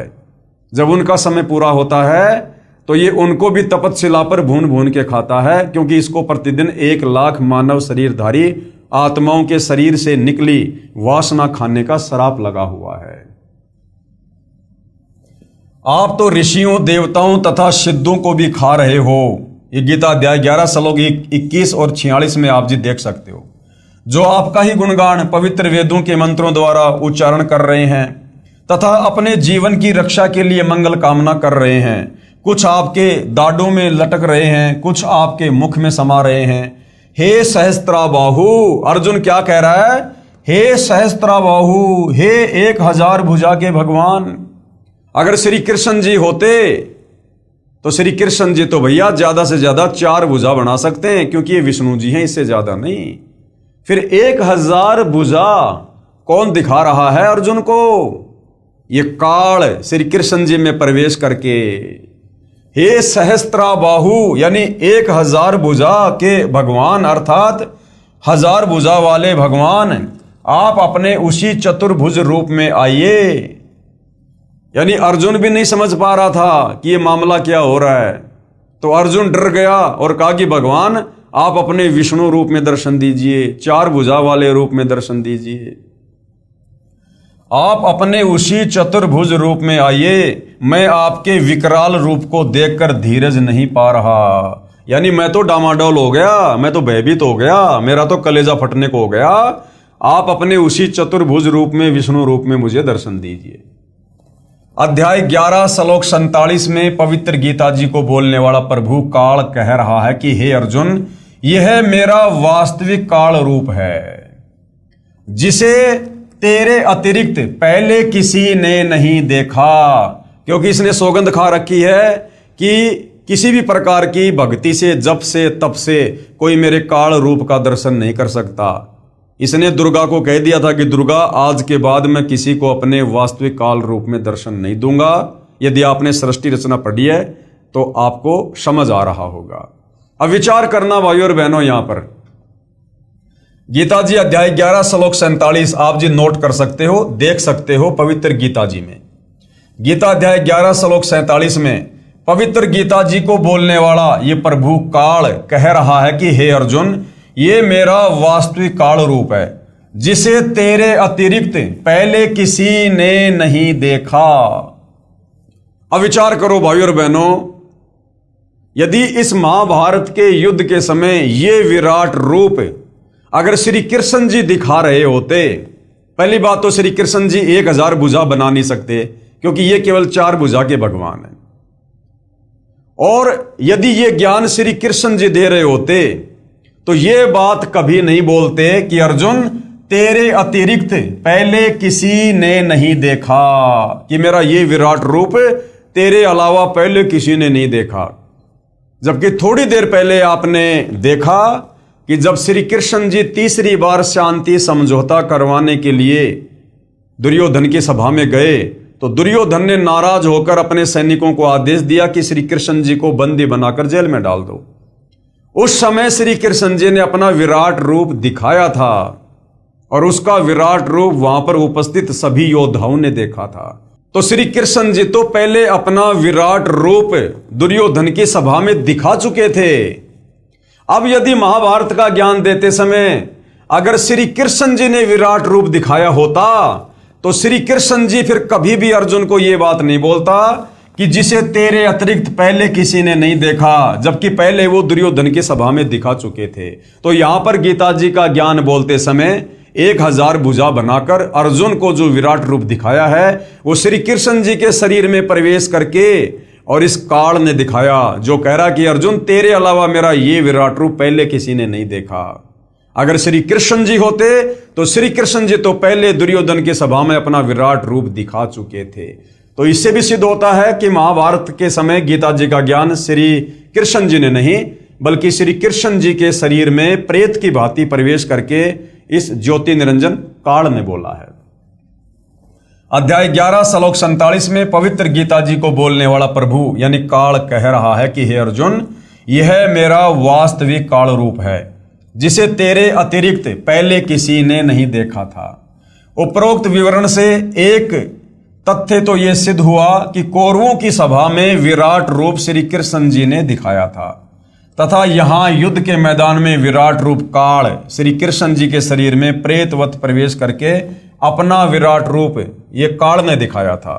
नहीं तो ये नहीं कहता, नहीं तो श्री कृष्ण जी ये नहीं कहता कि ये विराट रूप तेरे अतिरिक्त पहले किसी ने नहीं देखा है, क्योंकि श्री कृष्ण जी अपना विराट रूप कौरवों की सभा में पहले ही दिखा चुके थे।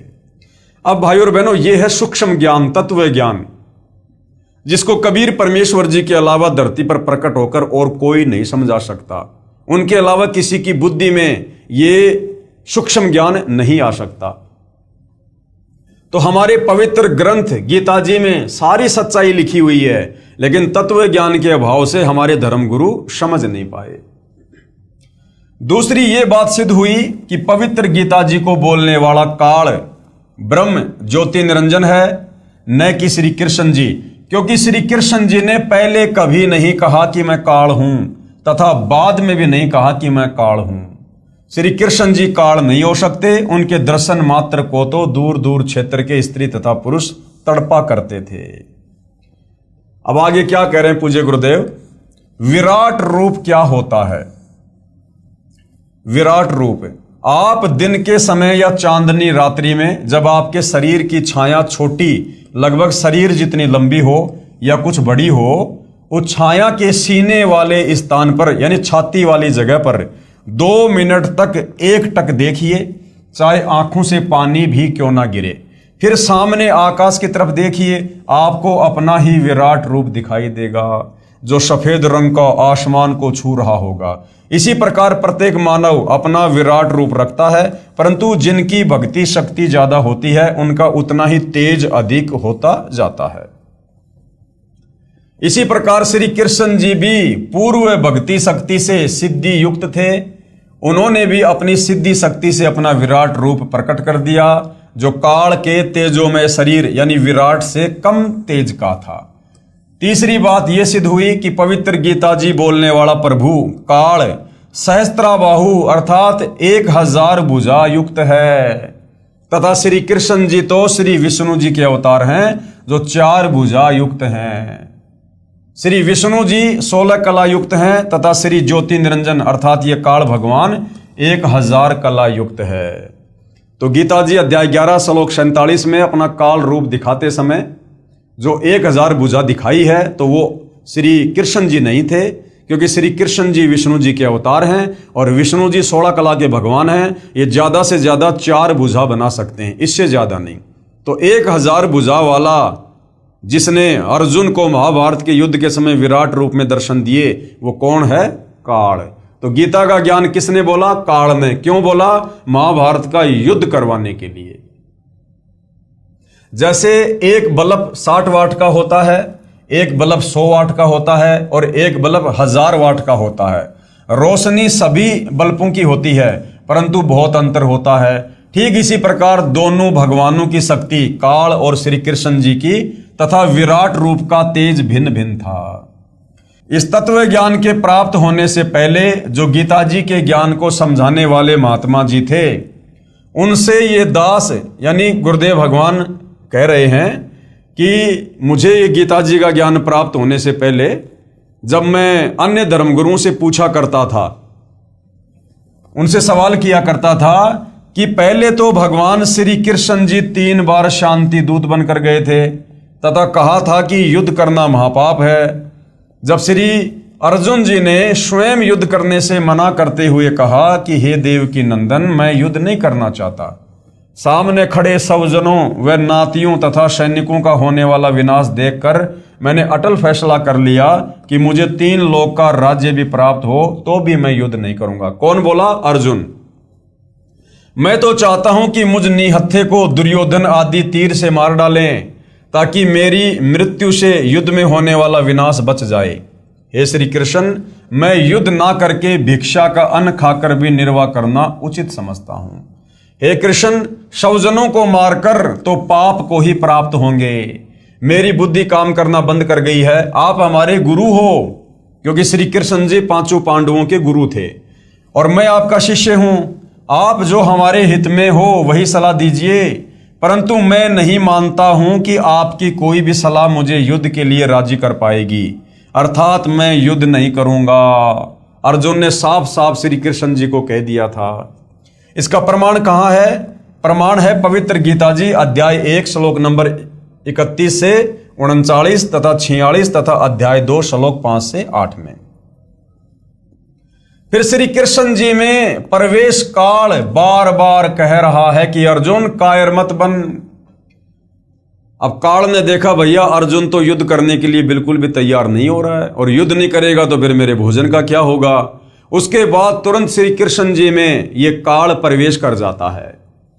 फिर श्री कृष्ण जी में प्रवेश काल बार बार कह रहे हैं कि अर्जुन कायर मत बन, युद्ध कर, या तो युद्ध में मारा जाकर स्वर्ग को प्राप्त होगा या युद्ध जीतकर पृथ्वी के राज्य को भोगेगा, आदि आदि कहकर ऐसा भयंकर विनाश करवा डाला जो आज तक के संत महात्माओं तथा सभ्य लोगों के चरित्र में ढूंढने से भी नहीं मिलता है। तब वे नादान गुरुजी नीम हकीम कहा करते थे कि अर्जुन क्षत्रिय धर्म को त्याग रहा था। तब वो नादान धर्मगुरु क्या कहा करते थे सवाल के जवाब में कि भाई उस समय अर्जुन अपने क्षत्रिय धर्म को त्याग रहा था, और अगर उस समय श्री कृष्ण जी अगर अर्जुन को कहकर युद्ध ना करवाते तो आने वाले समय में इस धरती पर जो है वीर पैदा होने बंद हो जाते। कि अर्जुन क्षत्रिय धर्म को त्याग रहा था, इससे क्षत्रित्व को हानि तथा सूरवीरता का सदा के लिए विनाश हो जाता। अर्जुन को क्षत्रिय धर्म पालन करवाने के लिए ये महाभारत का युद्ध श्री कृष्ण जी ने करवाया था। अब गुरुदेव कह रहे हैं कि पहले तो मैं उनकी इस नादानों वाली कहानी से चुप हो जाता था क्योंकि मुझे स्वयं ज्ञान नहीं था। अब भाई और बहनों ऐसी बात नहीं है कि गुरुदेव जी को ज्ञान नहीं था, लेकिन उस समय शास्त्र दिखाने का वो ठीक का समय नहीं आया था, इसलिए परमात्मा ऐसी ही लीला कर रहे थे। पुनर्विचार करें, भगवान श्री कृष्ण जी स्वयं क्षत्रिय थे। कंस के वध के उपरांत श्री अग्रसेन जी ने मथुरा की बागडोर अपने दोते श्री कृष्ण जी को संभाल दी। एक दिन नारद जी ने श्री कृष्ण जी को बताया कि निकट ही एक गुफा में एक सिद्धि युक्त राक्षस राजा मुचकंद सोया पड़ा है। वो 6 महीने सोता है तथा 6 महीने जागता है, और जागने पर 6 महीने युद्ध करता रहता है तथा 6 महीने सोने के समय यदि कोई उसकी निंद्रा भंग कर दे तो मुचकंद की आंखों से अग्निबाण छूटते हैं तथा सामने वाला तुरंत मृत्यु को प्राप्त हो जाता है। आप सावधान रहना, ये कहकर श्री नारद जी चले गए। कुछ समय के उपरांत श्री कृष्ण जी को छोटी उम्र में मथुरा के सिंहासन पर बैठा देखकर एक काल्यवन नामक राजा ने 18 करोड़ सेना लेकर मथुरा पर आक्रमण कर दिया। श्री कृष्ण जी ने देखा कि दुश्मन की सेना बहुसंख्या में है तथा न जाने कितने सैनिक मृत्यु को प्राप्त होंगे, क्यों न काल्यावन का वध मुचकंद से करवा दूं। ये विचार करके भगवान श्री कृष्ण जी ने काल्यावन को युद्ध के लिए ललकारा तथा युद्ध का मैदान छोड़कर क्षत्रिय धर्म को भूलकर विनाश टालना आवश्यक जानकर भाग लिए और उस गुफा में प्रवेश किया जिसमें मुचकंद सोया हुआ था। मुचकंद के शरीर पर अपना पीतांबर यानी वो पीली चद्दर डालकर श्री कृष्ण जी गुफा में गहरे जाकर छुप गए। पीछे पीछे काल्यावन भी उसी गुफा में प्रवेश कर गया। मुचकंद को श्री कृष्ण समझकर मुचकंद का पैर पकड़कर घुमा दिया तथा कहा कि कायर, तुझे छुपे हुए को थोड़े छोड़ूंगा। पीड़ा के कारण मुचकंद की निंद्रा भंग हुई, नेत्रों से अग्निबाण निकले तथा काल्यावन का वध हुआ। अब जो नादान धर्म गुरु सवाल करने पर कहा करते थे कि भाई अगर श्री कृष्ण जी अर्जुन को युद्ध के लिए तैयार नहीं करते तो आने वाले समय में क्षत्रित्व धर्म है वो नष्ट हो जाता, सूरवीरता नष्ट हो जाती। अब गुरुदेव ने यह कथा सुनाई है कि जब काल्यावन ने अपनी सेना लेकर मथुरा पर आक्रमण किया, उस समय मथुरा के राजा श्री कृष्ण जी थे। अब श्री कृष्ण जी ने देखा कि भैया मेरी सेना कम है, काल्यावन की ज़्यादा है, अगर युद्ध हुआ तो हम हारेंगे भी और साथ में बहुत सारे सैनिक मारे जाएंगे, औरतें विधवा होंगी, बच्चे अनाथ होंगे। उस समय श्री कृष्ण जी ने अपना क्षत्रित्व धर्म त्याग कर और मुचकंद को ललकार कर और युद्ध छोड़कर भाग लिए। आगे आगे श्री कृष्ण जी, पीछे पीछे काल्यावन, और काल्यावन का मुचकंद से फिर वध करवाया। और उस समय मैदान छोड़कर, वो रण का मैदान, युद्ध का मैदान छोड़कर भागने के कारण श्री कृष्ण जी को रणछोड़ दास कहा जाने लगा। रणछोड़ दास। तो भाइयों और बहनों, अगर महाभारत युद्ध के समय, अगर उस समय श्री कृष्ण जी होते, अगर उनमें काल प्रवेश ना होता, तो श्री कृष्ण जी भैया युद्ध को टालने के लिए क्षत्रित्व धर्म की भी चिंता ना करते। जब वे खुद क्षत्रित्व धर्म को त्याग कर और युद्ध को टाल सकते हैं, तो क्या महाभारत के समय वे क्षत्रित्व धर्म को छोड़कर क्या कोई और तरीका नहीं निकाल सकते थे युद्ध को टालने के लिए? श्री कृष्ण जी की कोशिश थी, चाहे कुछ भी हो, युद्ध ना हो, लेकिन ये काल जिसका कंट्रोल 21 ब्रह्मांड में सबके ऊपर है, ये ब्रह्मा विष्णु महेश भी उसके अधीन है, उसकी प्रेरणा से चलते हैं, उसके रिमोट से चलते हैं। तो जैसा इस काल ने महाभारत के युद्ध में चाहा, वैसा ही श्री कृष्ण जी ने किया, अर्थात इसने श्री कृष्ण जी के शरीर में प्रवेश करके युद्ध करवाया। काल्यावन के सैनिक तथा मंत्री अपने राजा के शव को लेकर वापस चल पड़े, क्योंकि उस समय युद्ध में राजा मर जाता था तो सेना हथियार डाल दिया करती थी। तो काल्यावन के सेनापति ने देखा भाई काल्यावन तो मर चुका है, तो उसी समय वो लोग वापस चले गए, क्योंकि युद्ध में राजा की मृत्यु सेना की हार मानी जाती थी। जाते हुए कह गए कि हम नया राजा नियुक्त करके शीघ्र ही आएंगे तथा श्री कृष्ण तुझे नहीं छोड़ेंगे। अब श्री कृष्ण जी को टेंशन हो गई। तब श्री कृष्ण जी ने अपने मुख्य अभियंता यानी चीफ इंजीनियर श्री विश्वकर्मा जी को बुलाकर कहा कि कोई ऐसा स्थान खोजो जिसके 3 तरफ समुद्र हो तथा एक ही रास्ता यानी द्वार हो, क्योंकि विश्वकर्मा जी इन देवताओं के चीफ इंजीनियर हैं। इनके निर्माण कार्य विश्वकर्मा जी अपनी सिद्धि से करते हैं। वहां पर अति शीघ्र एक द्वारिका, एक द्वार वाली नगरी बसा दो, हम शीघ्र ही यहां से प्रस्थान करेंगे। यानी झगड़े से बचने के लिए तो श्री कृष्ण जी ने मथुरा छोड़ी और द्वारिका गए। अब वो श्री कृष्ण क्या महाभारत के युद्ध में अर्जुन को डरा के, धमका के, विराट रूप दिखा के क्या वो युद्ध करवाएगा? तो ये समझाना चाह रहे हैं गुरुदेव भगवान कि वो युद्ध श्री कृष्ण जी के शरीर में प्रवेश करके इस काल ने करवाया। श्री कृष्ण जी ने कहा ये मूर्ख लोग यहां चैन से नहीं जीने देंगे। श्री कृष्ण जी इतने नेक आत्मा तथा युद्ध विपक्षी थे कि अपने क्षत्रित्व को भी दांव पर रखकर युद्ध को टाला, यानी मैदान छोड़कर भाग लिए काल्यावन के आगे। क्या फिर वही श्री कृष्ण जी अपने प्यारे साथी व संबंधी को युद्ध करने की बुरी सलाह दे सकते हैं? क्या अर्जुन को सलाह देगा वो श्री कृष्ण? तथा स्वयं युद्ध न करने का वचन करने वाले दूसरे को युद्ध की प्रेरणा दे सकते हैं?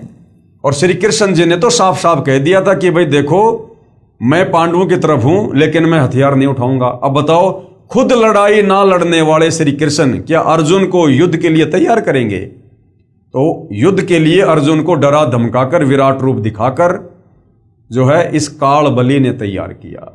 तो महाभारत के युद्ध में गीता जी का ज्ञान श्री कृष्ण जी ने नहीं, बल्कि श्री कृष्ण जी के शरीर में प्रेत की तरह प्रवेश करके इस काल ने, ज्योति निरंजन ने बोला अपने भोजन के लिए। क्योंकि जब तक आप सृष्टि रचना को नहीं पढ़ेंगे, नहीं सुनेंगे, नहीं समझेंगे, आपको ये धर्मशास्त्र समझ में नहीं आ सकते। क्या फिर वही श्री कृष्ण जी अपने प्यारे साथी व संबंधी को युद्ध करने की बुरी सलाह दे सकते हैं तथा स्वयं युद्ध न करने का वचन करने वाले दूसरे को युद्ध की प्रेरणा दे सकते हैं? नहीं, अर्थात कभी नहीं। भगवान श्री कृष्ण रूप में स्वयं श्री विष्णु जी ही अवतार धार कर आए थे। एक समय श्री भृगु ऋषि ने आराम से बैठे भगवान श्री विष्णु जी श्री कृष्ण जी के सीने में लात घात किया, अर्थात भृगु ऋषि ने श्री विष्णु जी की छाती पर लात मारी। श्री विष्णु जी ने श्री भृगु ऋषि जी के पैर को सहलाते हुए कहा कि हे ऋषिवर, आपके कोमल पैर को कहीं चोट तो नहीं आई? क्योंकि मेरा सीना तो कठोर पत्थर जैसा है। यदि श्री विष्णु जी अर्थात श्री कृष्ण जी युद्ध प्रिय होते तो सुदर्शन चक्र से श्री भृगु जी के इतने टुकड़े कर सकते थे कि गिनती भी नहीं होती।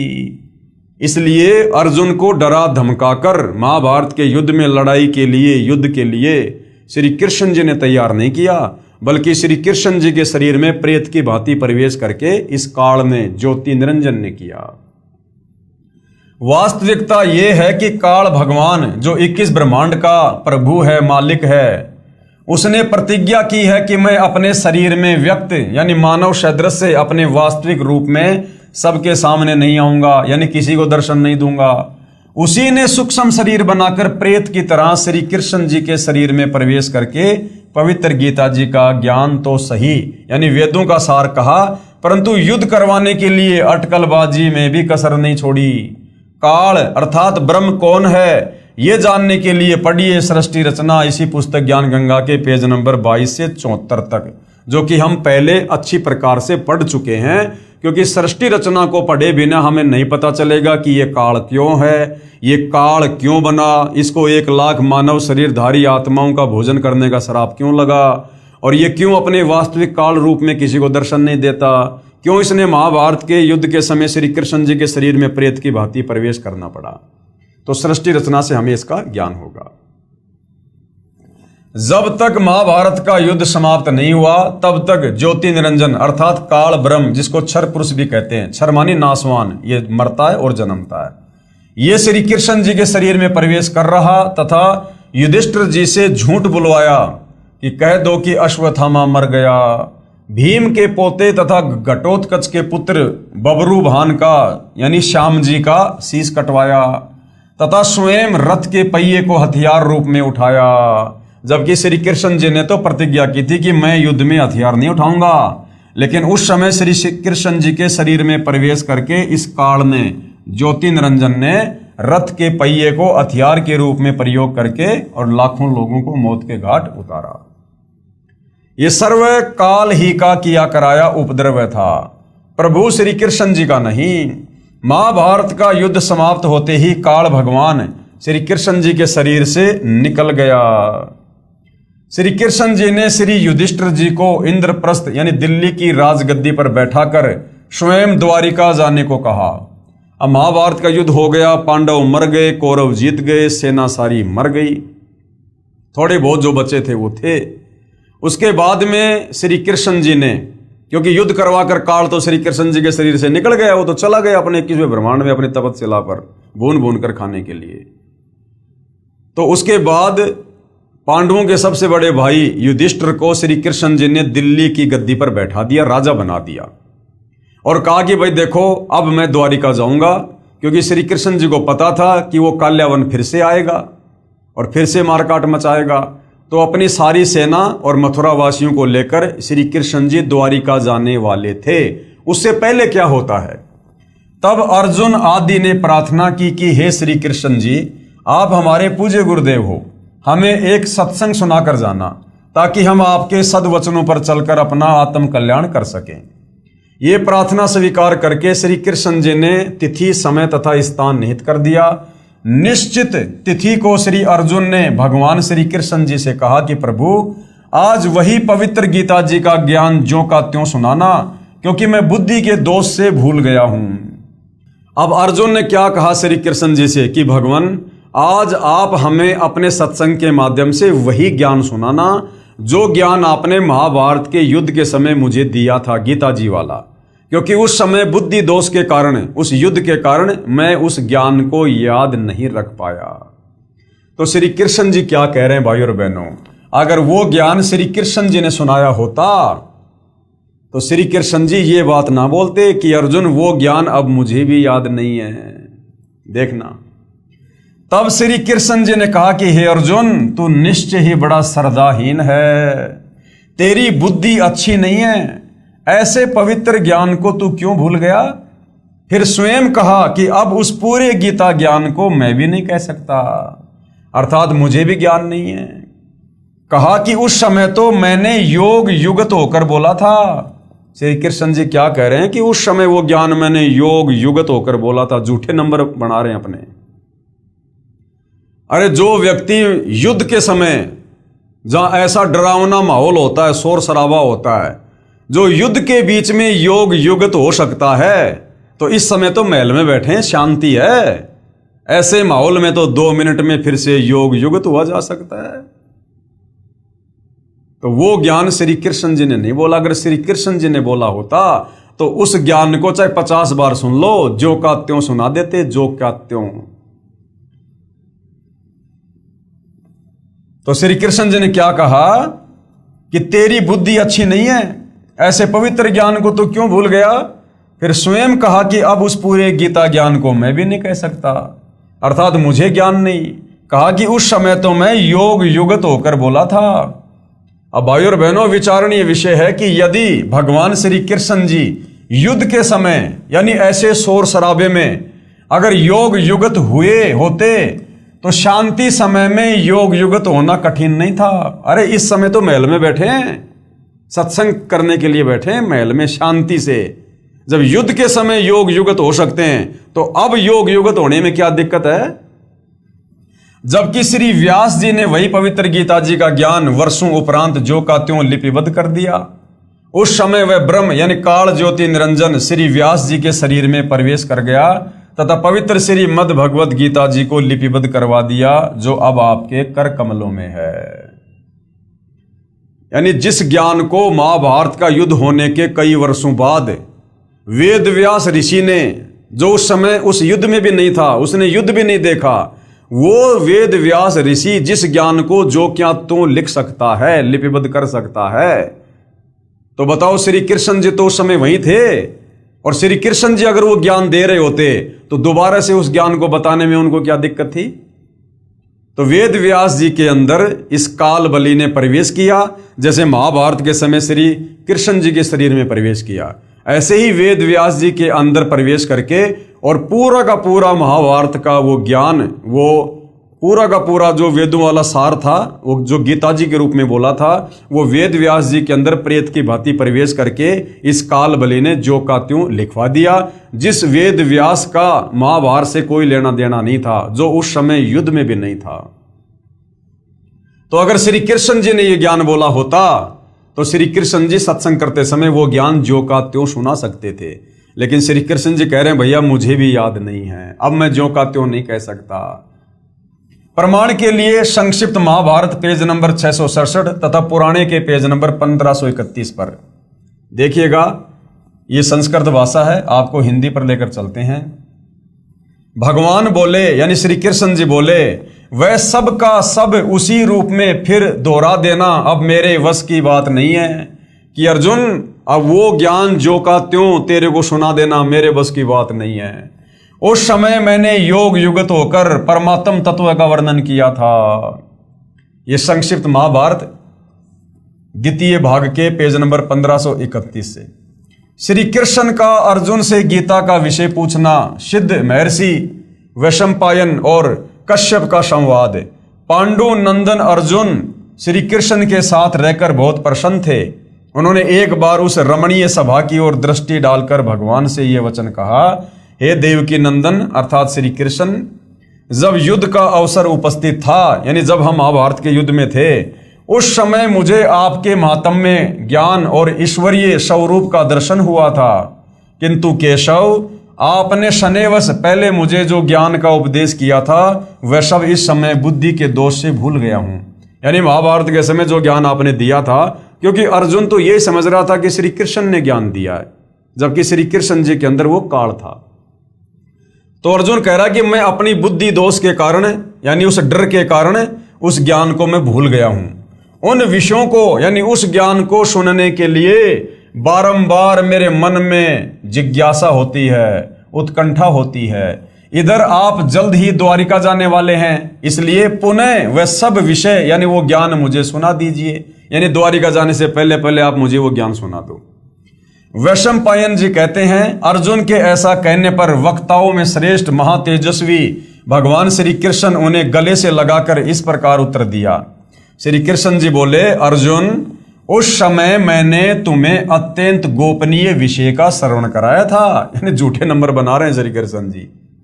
अपने स्वरूप भूत धर्म सनातन पुरुषोत्तम तत्व का परिचय दिया था और शुक्ल कृष्ण गति का निरूपण करते हुए नित्य लोकों का भी वर्णन किया था। किंतु तुमने जो अपनी नासमझी के कारण उस उपदेश को यानी ज्ञान को याद नहीं रखा, ये जानकर मुझे बड़ा खेद हुआ। उन बातों का अब पूरा पूरा स्मरण होना संभव नहीं जान पड़ता। यानी अब वो ज्ञान जो क्या तो मैं भी नहीं सुना सकता। हे पांडुनंदन, निश्चय ही तुम बड़े श्रद्धाहीन हो, यानी तुमने उस ज्ञान को याद नहीं रखा, तुम्हारी बुद्धि अच्छी नहीं जान पड़ती।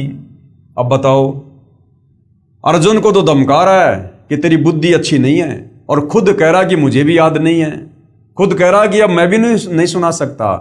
अरे भैया, जब तू नहीं सुना सकता तो अर्जुन का क्या दोष है जो याद नहीं रख सका? तो सारा खेल भाई और बहनों ये काल का था। अब मेरे लिए उस उपदेश को यानी ज्ञान को ज्यों का त्यों दोहरा देना कठिन है, क्योंकि उस समय योग युगत होकर मैंने परमात्म तत्व का वर्णन किया था। तो भैया अब हो जाओ योग युगत। जब युद्ध में समाधि लगा सकते हो, ध्यान लगा सकते हो, तो अब तो महल में बैठे हो, शांति है। अब योग युगत होना कौन सी बड़ी बात है? लेकिन जब वो ज्ञान श्री कृष्ण जी ने बोला ही नहीं तो श्री कृष्ण जी भला सुनाएंगे क्या? इसलिए अटपट कर रहे हैं। अधिक जानकारी के लिए पढ़िए संक्षिप्त महाभारत द्वितीय भाग। विचार करें, उपरोक्त महाभारत के लेखों व श्री विष्णु पुराण के लेखों व श्रीमद् भगवद गीता जी के लेखों से प्रमाणों से सिद्ध हुआ कि श्री कृष्ण जी ने श्रीमद् भगवद गीता जी का ज्ञान नहीं बोला। ये तो काल रूपी ब्रह्म ज्योति निरंजन अर्थात महाविष्णु जी ने प्रेतवत श्री कृष्ण जी के शरीर में प्रवेश होकर बोला। विष्णु ने नहीं, महाविष्णु, क्योंकि ये काल महाविष्णु का रूप धारण करके और अपनी पत्नी दुर्गा के साथ शारीरिक संबंध बना के जिस पुत्र की उत्पत्ति करता है उसका नाम आगे चलकर विष्णु होता है। तो महाविष्णु, महाब्रह्मा, महाशंकर रूप में ये काल रूप धारण करके एक ब्रह्मांड में गुप्त स्थान पर रहता है। अन्य प्रमाण श्री विष्णु पुराण गीता प्रेस गोरखपुर से प्रकाशित चौथा अंश अध्याय 2 श्लोक 26 पेज नंबर 233 पर विष्णु जी महाविष्णु अर्थात काल रूपी ब्रह्म ने देव तथा राक्षसों के युद्ध के समय देवताओं की प्रार्थना स्वीकार करके कहा कि मैं राज ऋषि ससाद के पुत्र पुरंजय के शरीर में अंश मात्र अर्थात कुछ समय के लिए प्रवेश करके राक्षसों का नाश कर दूंगा। यानी इस प्रकार से ये काल अन्य में प्रवेश करके और ये सारा खेल खेलता है। दूसरा प्रमाण कि यह काल कैसे दूसरे के शरीर में प्रवेश करके अपना कार्य करता है।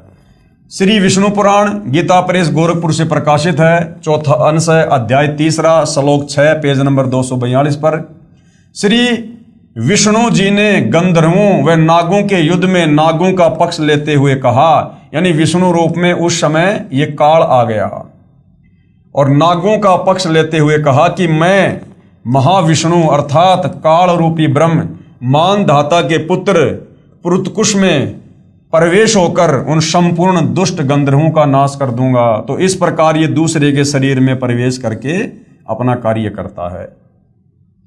अन्य प्रमाण कुछ समय उपरांत श्री युधिष्ठिर जी को भयंकर शौपन आने लगे।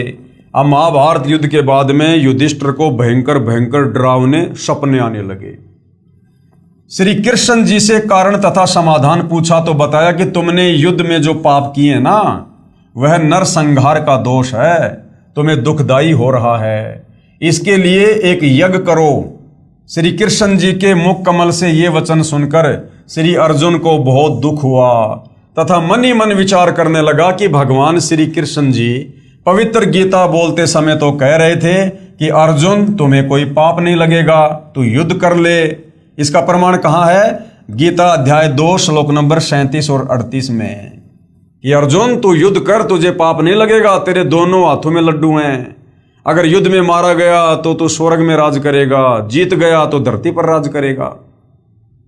और जब युधिष्ठिर को डरावने सपने आने लगे तो श्री कृष्ण कह रहा कि तुमने युद्ध में जो पाप किया ना वो दोष लग गया तुम्हें।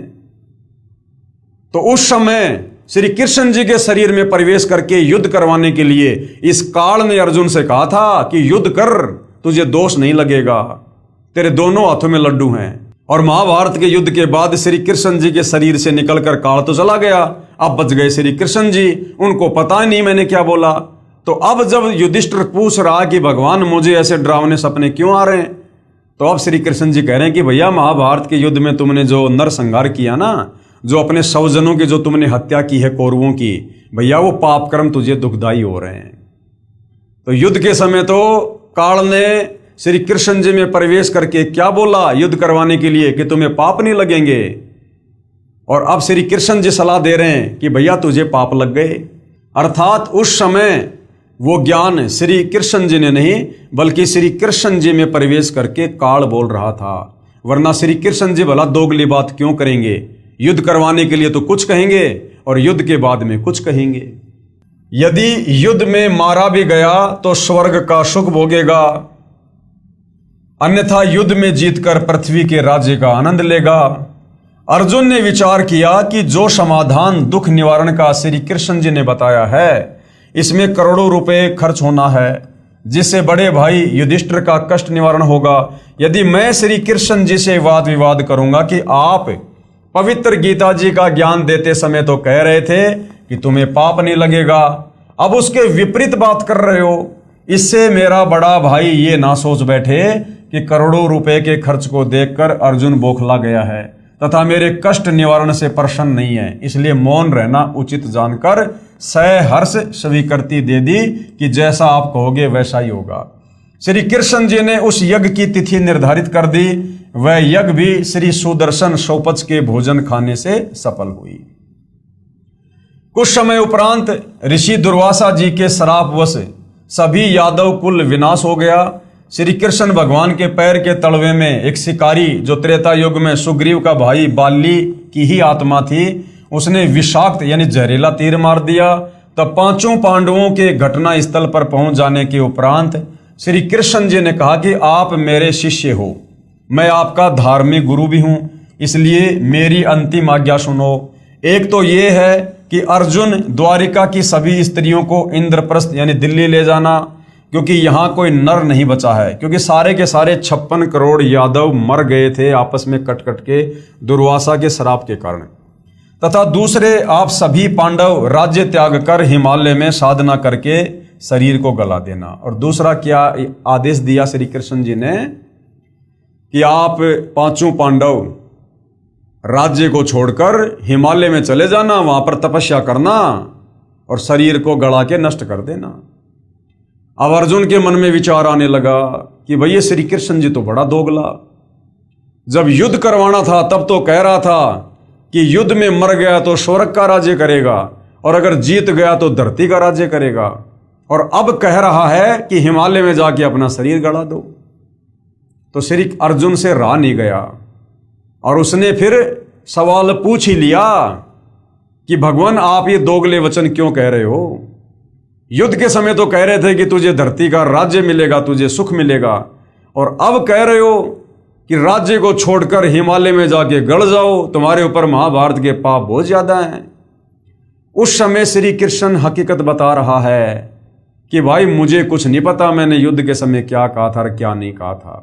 भाई कोई और ही बला, कोई और ही शक्ति थी जो सब कुछ कह रही थी, लेकिन अब मैं जो कह रहा हूं वो बिल्कुल हकीकत है। इस राज्य को त्याग कर हिमालय में जाकर गड़ के शरीर त्याग दो। तथा दूसरे, आप सभी पांडव राज्य त्याग कर हिमालय में साधना करके शरीर को गड़ा देना, क्योंकि तुमने महाभारत के युद्ध के दौरान जो हत्याएं की थी, तुम्हारे सिर पर वह पाप बहुत भयंकर है। उस समय अर्जुन अपने आप को नहीं रोक सका और अर्जुन ने फिर पूछ ही लिया तथा कहा, प्रभु वैसे तो आप ऐसी स्थिति में हैं कि मुझे ऐसी बात नहीं करनी चाहिए, परंतु प्रभु यदि आज मेरी शंका का समाधान नहीं हुआ तो मैं चैन से मर भी नहीं पाऊंगा, पूरा जीवन रोता रहूंगा। श्री कृष्ण जी ने कहा, अर्जुन पूछ ले जो कुछ पूछना है, मेरी अंतिम घड़ियां हैं। श्री अर्जुन ने आंखों में आंसू भरकर कहा कि प्रभु बुरा ना मानना, जब आपने पवित्र गीता जी का ज्ञान कहा था उस समय मैं युद्ध करने से मना कर रहा था।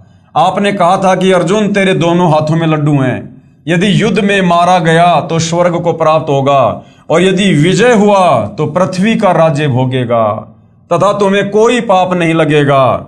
हमने आप ही की देख रेख व आज्ञा अनुसार युद्ध किया। इसका प्रमाण कहाँ है? गीता अध्याय 2 श्लोक नंबर 37 और 38 की अर्जुन तेरे दोनों हाथों में लड्डू हैं। तो अर्जुन कहता, हे भगवान हमारे को तो एक हाथ में भी लड्डू नहीं रहा, ना तो हम युद्ध में मरे जो हम स्वर्ग में जाते, और अब आप हमारे को धरती का राज्य भी नहीं भोगने दे रहे, कह रहे हो कि राज्य छोड़कर हिमालय में जाके तपस्या करके गड़ के मर जाओ। हमारे तो एक हाथ में भी लड्डू नहीं रहा, न तो युद्ध में मरकर स्वर्ग प्राप्ति हुई तथा अब राज्य त्यागने का आदेश आप दे रहे हैं। न ही पृथ्वी के राज्य का आनंद ही भोग पाए। ऐसा छल युक्त व्यवहार करने में आपका क्या स्वार्थ था? यानी आपने हमारे साथ में ऐसा धोखा क्यों किया? अर्जुन के मुख से ये वचन सुनकर युधिष्ठिर जी ने कहा कि अर्जुन, ऐसी स्थिति में जबकि भगवान अंतिम श्वास गिन रहे हैं, आपका शिष्टाचार रहित व्यवहार शोभा नहीं देता। श्री कृष्ण जी ने कहा, अर्जुन, आज मैं अंतिम स्थिति में हूं और तुम मेरे अत्यंत प्रिय हो। आज वास्तविकता बताता हूं कि कोई खलनायक जैसी और शक्ति है। अब हकीकत बता रहे श्री कृष्ण जी कि भैया कोई और ही है शक्ति खलनायक जैसी। मैंने कुछ नहीं कहा, मैंने कुछ नहीं बोला। कोई खलनायक जैसी और शक्ति है जो अपने को यंत्र की तरह नचाती रही। यानी युद्ध के समय मेरे में प्रवेश करके कोई और ही शक्ति थी जो यंत्र की भांति नचाती रही। मुझे कुछ मालूम नहीं मैंने गीता जी में क्या बोला था, परंतु अब मैं जो कह रहा हूं वह तुम्हारे हित में है। श्री कृष्ण जी ये वचन अश्रु युक्त नेत्रों से कहकर प्राण त्याग गए। उपरोक्त विवरण से सिद्ध हुआ कि पवित्र गीता जी का ज्ञान श्री कृष्ण जी ने नहीं कहा, ये तो ब्रह्म यानी ज्योति निरंजन काल ने बोला है, जो 21 ब्रह्मांड का स्वामी है। अब ये काल कौन है, इसका नाम काल क्यों पड़ा, ये ऐसे भयानक काम क्यों करता है, लोगों को धोखा क्यों देता है, इसके लिए आपने सृष्टि रचना को अच्छे से पढ़ना पड़ेगा। काल अर्थात ब्रह्म कौन है, ये जानने के लिए कृपया पढ़ें इसी पुस्तक में पेज नंबर 22 से 74 तक सृष्टि रचना को। श्री कृष्ण सहित सर्व यादवों का अंतिम संस्कार कर अर्जुन को छोड़कर चारों भाई इंद्रप्रस्थ दिल्ली चले गए। पीछे से अर्जुन द्वारिका की स्त्रियों को लिए आ रहा था, क्योंकि यादव कोई शेष बचा नहीं था, सारे पुरुष आपस में कट कट के मर गए थे और यादवों की जो स्त्रियां थी वो बच गई थी। अगर उनको वहां छोड़ दिया जाता तो जंगली लोग उनकी इज्जत लूटते, इसलिए अर्जुन सर्व स्त्रियों को लेकर दिल्ली जा रहे थे। पीछे से अर्जुन द्वारिका की स्त्रियों को लिए आ रहा था। रास्ते में जंगली लोगों ने सभी गोपियों को लूटा तथा कुछ एक को भगा ले गए तथा अर्जुन को पकड़कर पीटा। अर्जुन के हाथ में वही गांडीव धनुष था जिससे महाभारत के युद्ध में अनगणित हत्याएं कर डाली थी, वो भी नहीं चला। जिस धनुष से अर्जुन ने लाखों लोगों को महाभारत के युद्ध के समय मौत के घाट उतार दिया, अब वो अर्जुन से उठाया भी नहीं जा रहा है, क्योंकि उस समय काल ने अर्जुन को शक्ति दे रखी थी युद्ध करवाने के लिए, और अब वो काल ने शक्ति वापस छीन ली। तब अर्जुन ने कहा कि यह श्री कृष्ण वास्तव में झूठा तथा कपटी था, क्योंकि भाई और बहनों वास्तविकता से अर्जुन भी परिचित नहीं था, इसलिए वो श्री कृष्ण जी को ही झूठा कह रहा है, कपटी कह रहा है, जबकि सारा का सारा खेल वो काल खेल रहा था।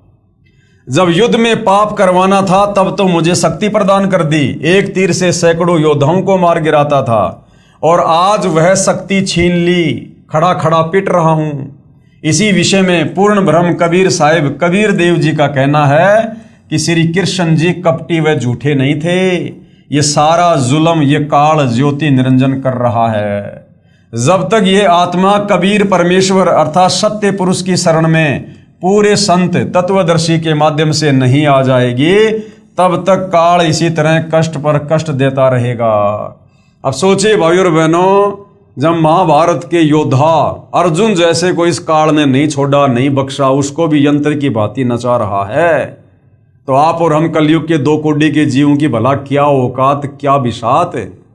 यदि हम समय रहते जगत गुरु तत्वदर्शी सतगुरु रामपाल जी की शरण प्राप्त करके सत भक्ति पर नहीं लगेंगे तो, और जिस दिन हम जगत गुरु तत्वदर्शी सतगुरु रामपाल जी की शरण में आ जाएंगे और मर्यादा में रहकर भक्ति करेंगे, ये काल जो 21 ब्रह्मांड का स्वामी है, जो श्री कृष्ण जी को भी यंत्र की भांति नचाता है, ब्रह्मा विष्णु महेश की भी जिसने चक्री बांध रखी है, ये आप और हम भक्तों से 100 कदम दूर खड़ा रहेगा, 100 कदम दूर, क्योंकि हम पूर्ण समर्थ कबीर भगवान जो वर्तमान में सतगुरु रामपाल जी के नाम से धरती पर प्रकट हैं, हम उनकी शरण में हैं, और इनसे बढ़कर समर्थ धरती पर और कोई नहीं है।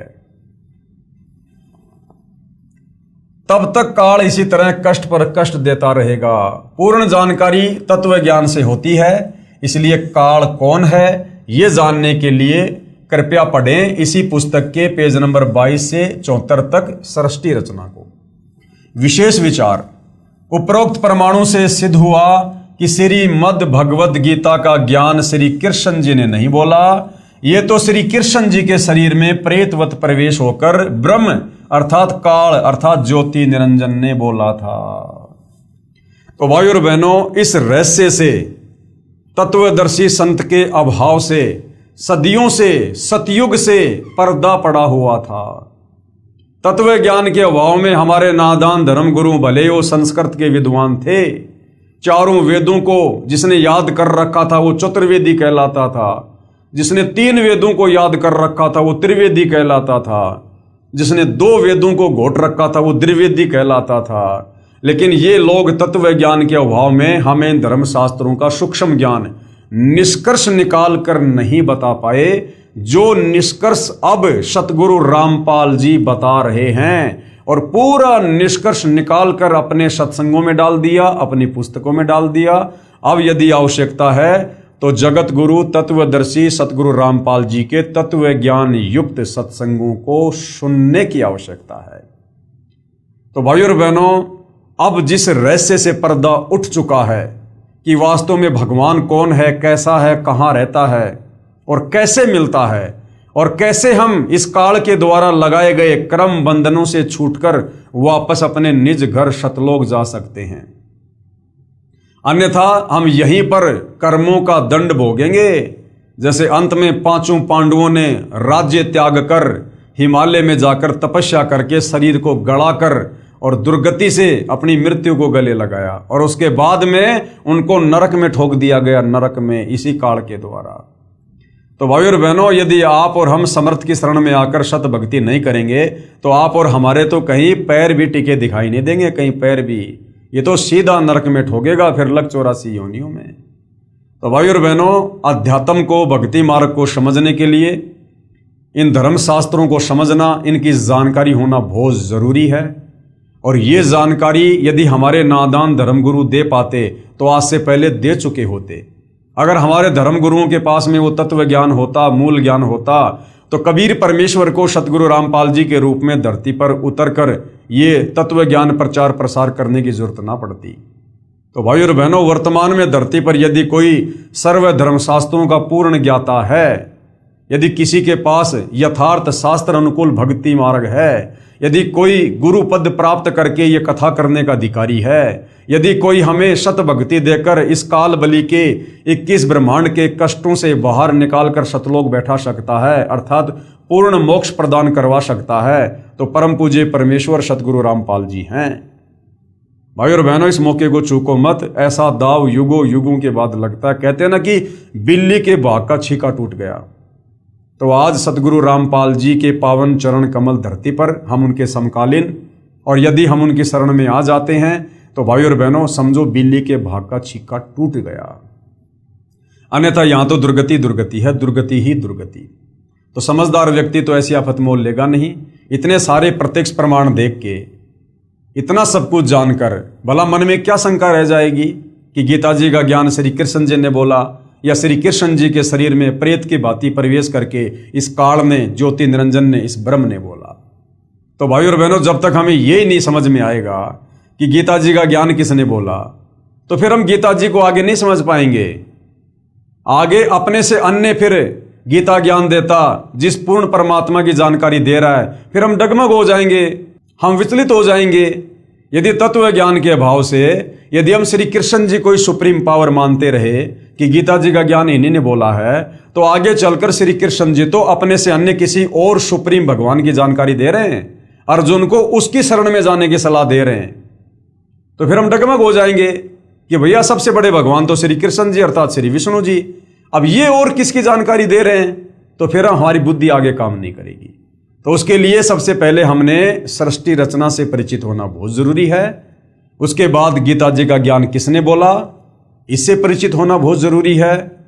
उसके बाद हम आगे अध्यात्म को समझ पाएंगे, और अध्यात्म को समझेंगे तभी तो हम दृढ़ होकर विश्वास के साथ भक्ति करके सफलता प्राप्त करेंगे। तो भाइयों और बहनों, पवित्र पुस्तक ज्ञान गंगा के ऊपर बन रहे वीडियो के तहत आज हमारा ये 25वें नंबर का वीडियो था। कल पूज्य गुरुदेव भगवान के आशीर्वाद से हम अगले विषय को लेंगे, जो है श्रीमद् भगवद गीता का सार। हमारे नादान धर्म गुरुओं ने अपनी नासमझी के चलते 4 लाइनों में गीता जी का सार बताकर अपना पीछा छुड़वा रखा है। अर्जुन, तू क्या लाया था, तू क्या लेके जाएगा, सब कुछ यहीं पर छोड़कर जाएगा, क्यों तेरा तेरी मेरा मेरी कर रहा है। तो ये गीता जी का सार नहीं है। सतगुरु रामपाल जी भगवान कहते हैं, गीता जी का ज्ञान समझने में तो जोटा लगेगा, जोटा, कलेजा फटेगा, जोर लगेगा, इतना आसान नहीं है। तो अब सतगुरु रामपाल जी की दया से ये गीता जी का सार पहली कक्षा का कायदा बन गया। पहली कक्षा का कायदा इतना आसान करके, इतना सरल करके इन्होंने आप और हमारे समक्ष इस तत्व ज्ञान को, धर्मशास्त्रों के निष्कर्ष को सार्वजनिक कर दिया है। अब यदि आवश्यकता है तो थोड़ा सा धैर्य धारण करके निष्पक्ष होकर इस ज्ञान पर मंथन करने की आवश्यकता है। तो भाई और बहनों, कल फिर सेवा में हाजिर होंगे। तब तक पूज्य गुरुदेव भगवान हम सबको आज्ञा दे, आशीर्वाद दे, सद्बुद्धि दे, हमारा मार्गदर्शन करे, हमें भ्रमने भटकने से बचाए। बंदी छोड़ सतगुरु रामपाल जी परमेश्वर जी की जय हो।